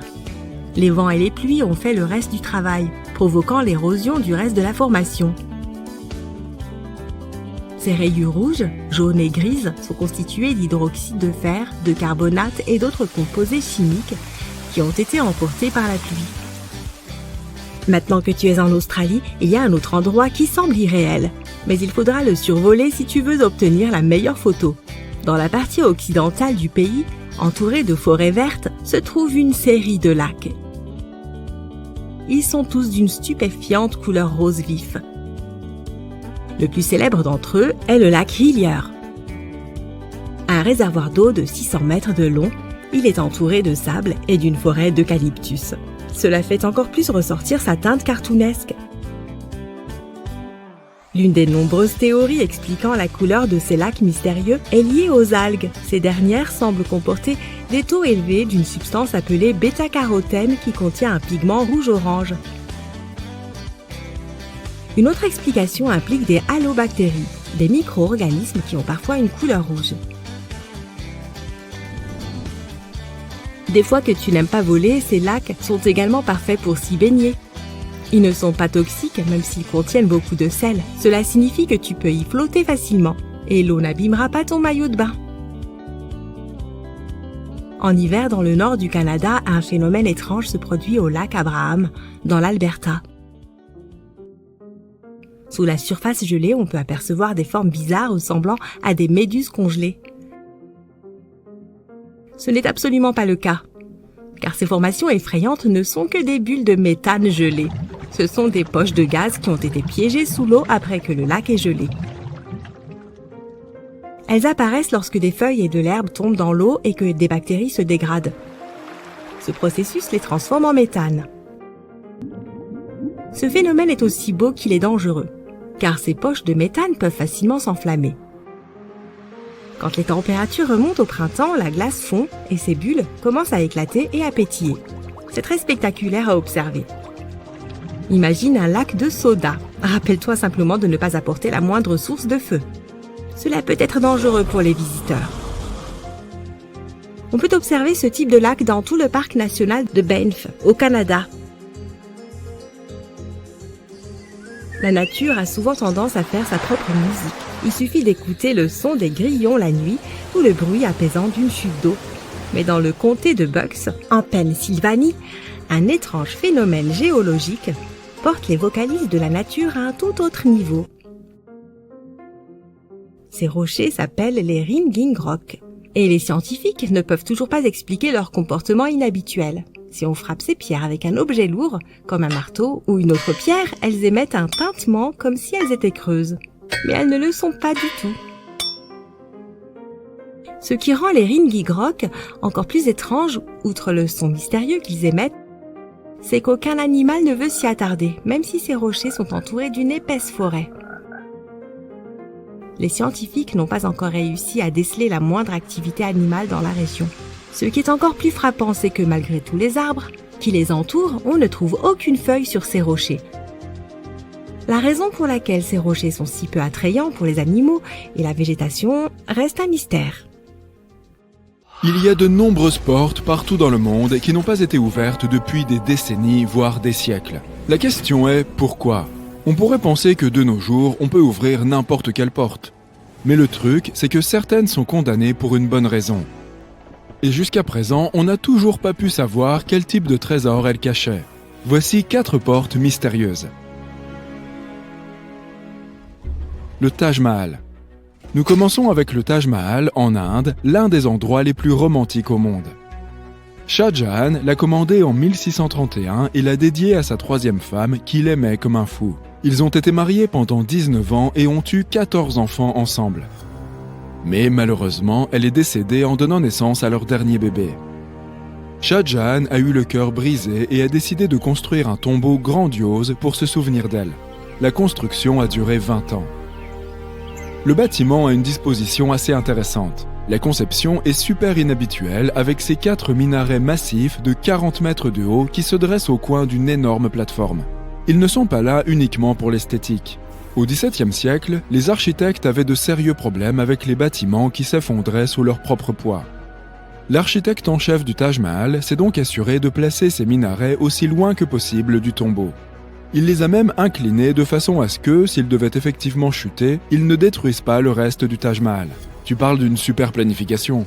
Le Taj Mahal cache des secrets insensés. Il y a des pièces scellées un peu partout dans lesquelles personne n'a le droit d'entrer. Et si tu regardes les photos du bâtiment depuis le bord de la rivière, tu peux apercevoir 2 sous-sols. Mais devine quoi, ils sont également fermés. Personne ne sait ce qu'il y a à l'intérieur, ni pourquoi ils sont verrouillés depuis l'époque de Shah Jahan. Apparemment, il y a une bonne raison pour laquelle ces pièces sont interdites. Certains chercheurs pensent qu'elles ont été construites avec du marbre, qui se transforme en une substance différente appelée carbonate de calcium s'il est exposé au dioxyde de carbone. Et lorsque cela se produit, de petits morceaux de marbre commencent à s'écailler comme des petits fous. Pour aggraver les choses, il n'y a pas d'air qui circule dans ces pièces. Cela signifie que si trop de CO2 s'accumule dans le sous-sol, les 4 minarets pourraient s'effondrer. Mais attends, ce n'est pas tout.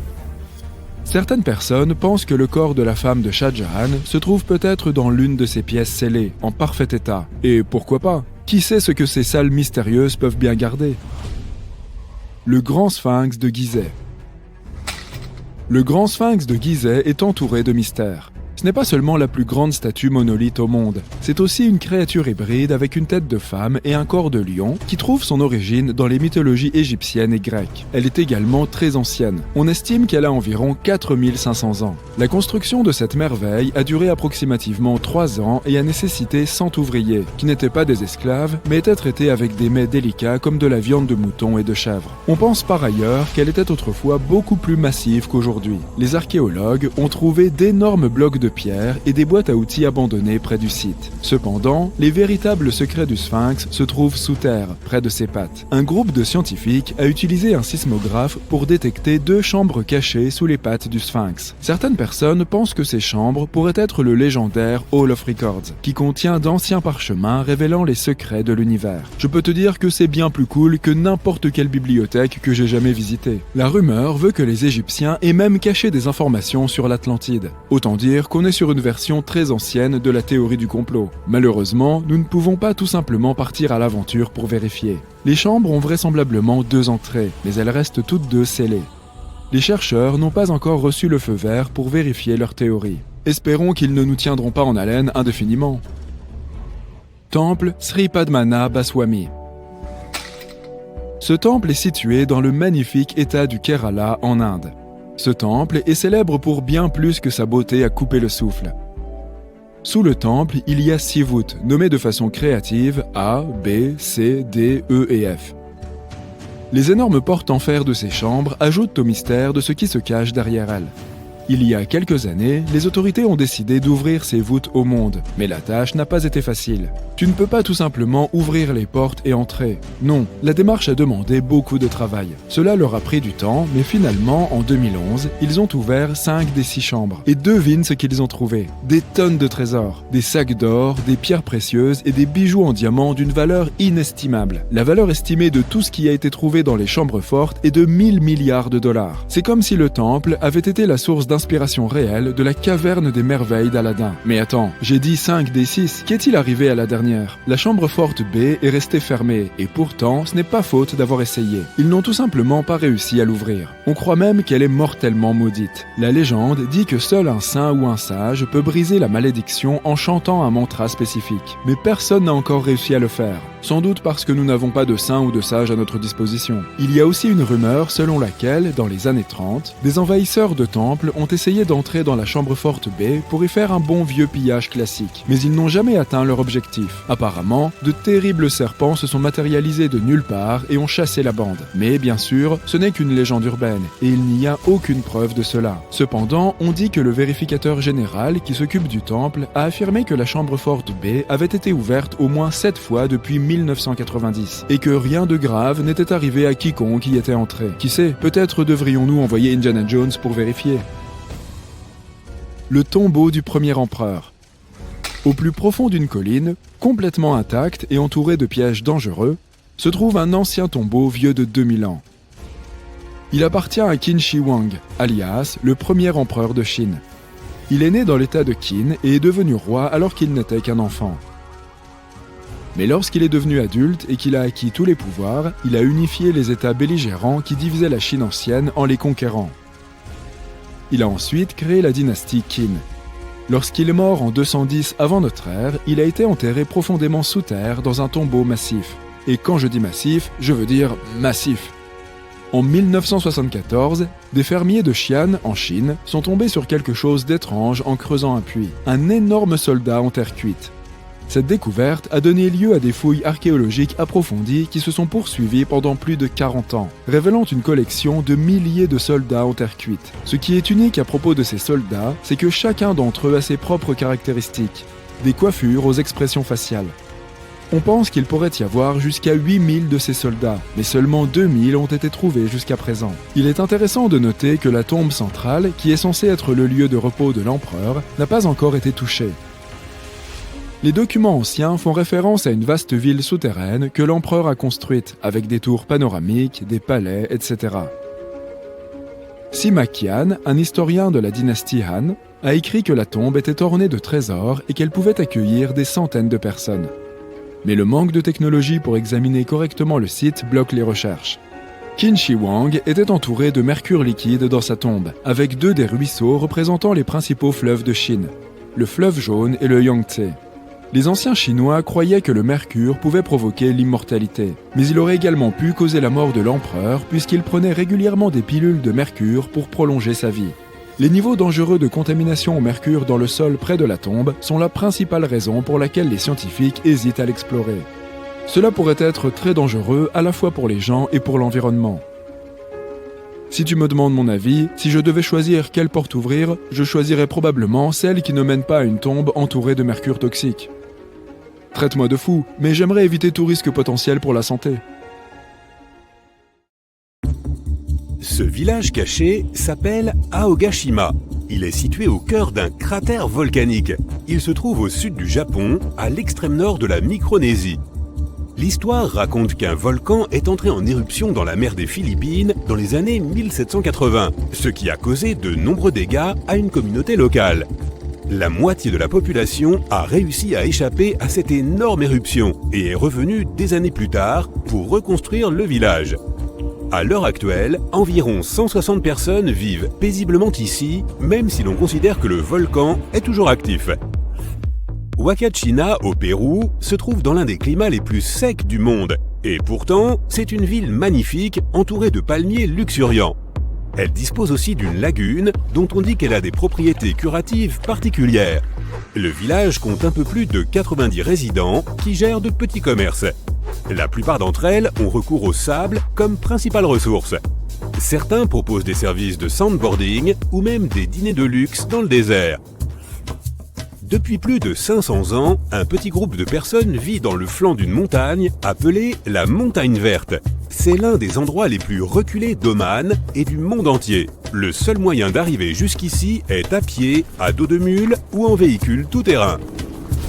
Il s'agit d'Al Sogara et il faut marcher environ 20 minutes pour monter un escalier de pierre raide afin d'y arriver. Le village a vu le jour quand les habitants ont taillé leur maison dans la pierre de la montagne pour se protéger des tempêtes et du froid. 5 familles de la tribu Al-Shariki habitent encore ici, soit environ 25 personnes au total.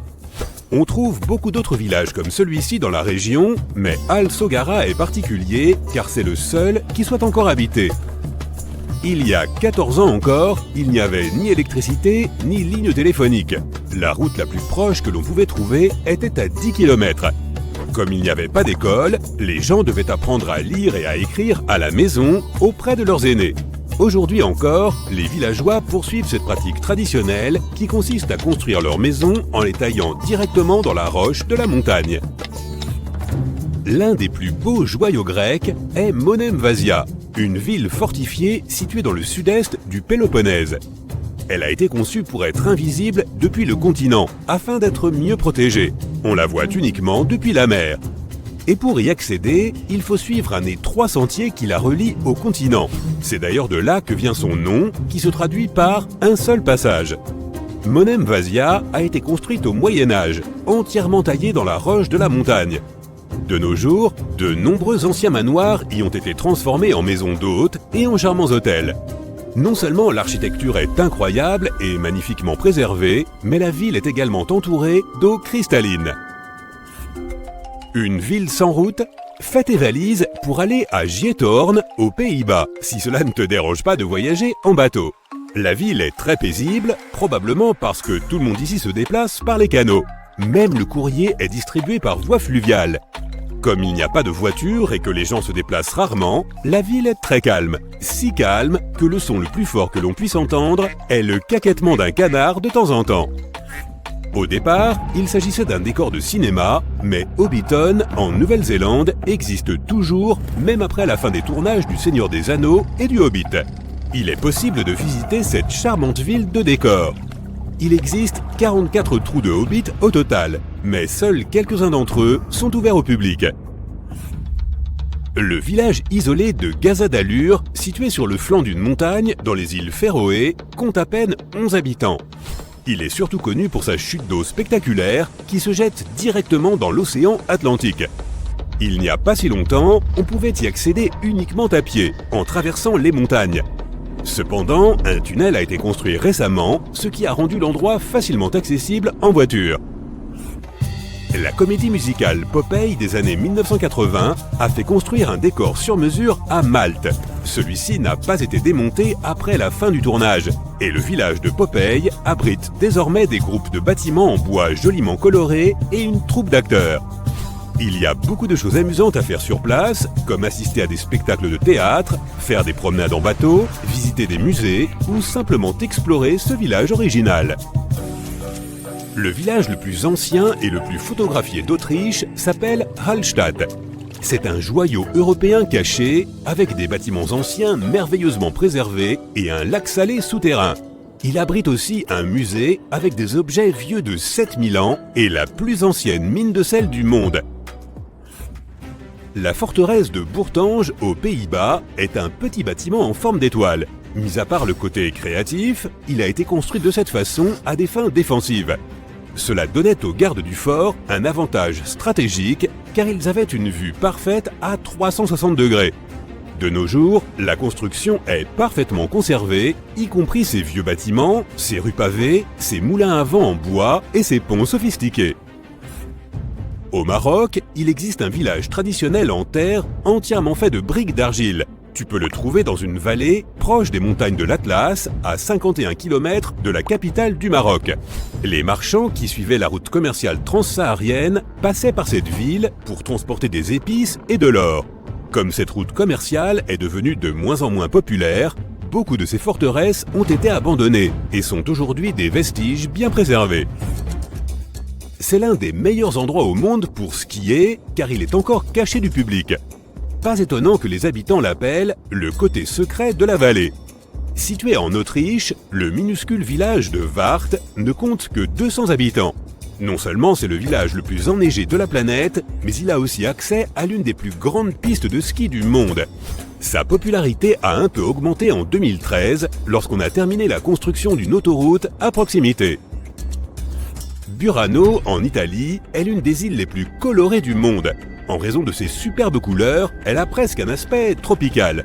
On y trouve des eaux vert émeraude, de belles maisons et un clocher du XVIIe siècle. La fabrication traditionnelle de dentelles a amené Léonard de Vinci sur l'île dans les années 1400. Il y a acheté un morceau d'étoffe qu'il a ensuite utilisé pour concevoir le célèbre dôme de Milan. Si tu as un passeport britannique, tu dois connaître la magnifique petite ville de Bibury, car son paysage figure sur ta carte d'identité. C'est certainement l'une des villes les plus charmantes d'Europe, car elle est composée de bâtiments en pierre situés sur la rivière Colne. L'image qui figure sur les passeports britanniques est celle d'Arlington Row, une rangée de cottages destinés aux tisserands dont l'origine remonte au XIVe siècle. La ville de Coober Pedy, en Australie, est partiellement souterraine. Tout a commencé en 1915 lorsque des gisements d'opale ont été découverts dans la région. À ce jour, la ville est toujours la plus grande mine d'opale du monde. Les gens qui vivent ici ont compris qu'il serait plus confortable pour eux de rester sous terre, car les températures extérieures peuvent atteindre 51 degrés Celsius. Le village compte aujourd'hui des magasins et des galeries souterraines. Coober Pedy abrite également le premier hôtel souterrain 4 étoiles au monde. Pour visiter l'endroit le plus reculé de la planète, tu devras te préparer à un sacré voyage. Si tu viens des États-Unis, par exemple, le chemin le plus facile est un vol de 15 heures jusqu'au Cap, en Afrique du Sud, suivi d'un voyage de 6 jours en bateau. Ce n'est qu'après cela que tu arriveras à Tristan da Cunha. Tu peux aussi faire une croisière d'1 mois dans l'océan Atlantique Sud, selon ce qui te convient le mieux. Il faut s'y prendre à l'avance, car il n'y a que 9 voyages en bateau vers l'île par an. L'île elle-même ne fait que 11 km de long. Située en plein milieu de l'océan Atlantique Sud, elle occupe une superficie de 97 km². Les 300 résidents sont tous des agriculteurs. Ils ont l'Internet, mais il est très lent. Quant au réseau téléphonique et au journal local, il n'existe pas. Les habitants de l'île parlent un dialecte anglais qui n'est utilisé que par le plus petit nombre de personnes au monde.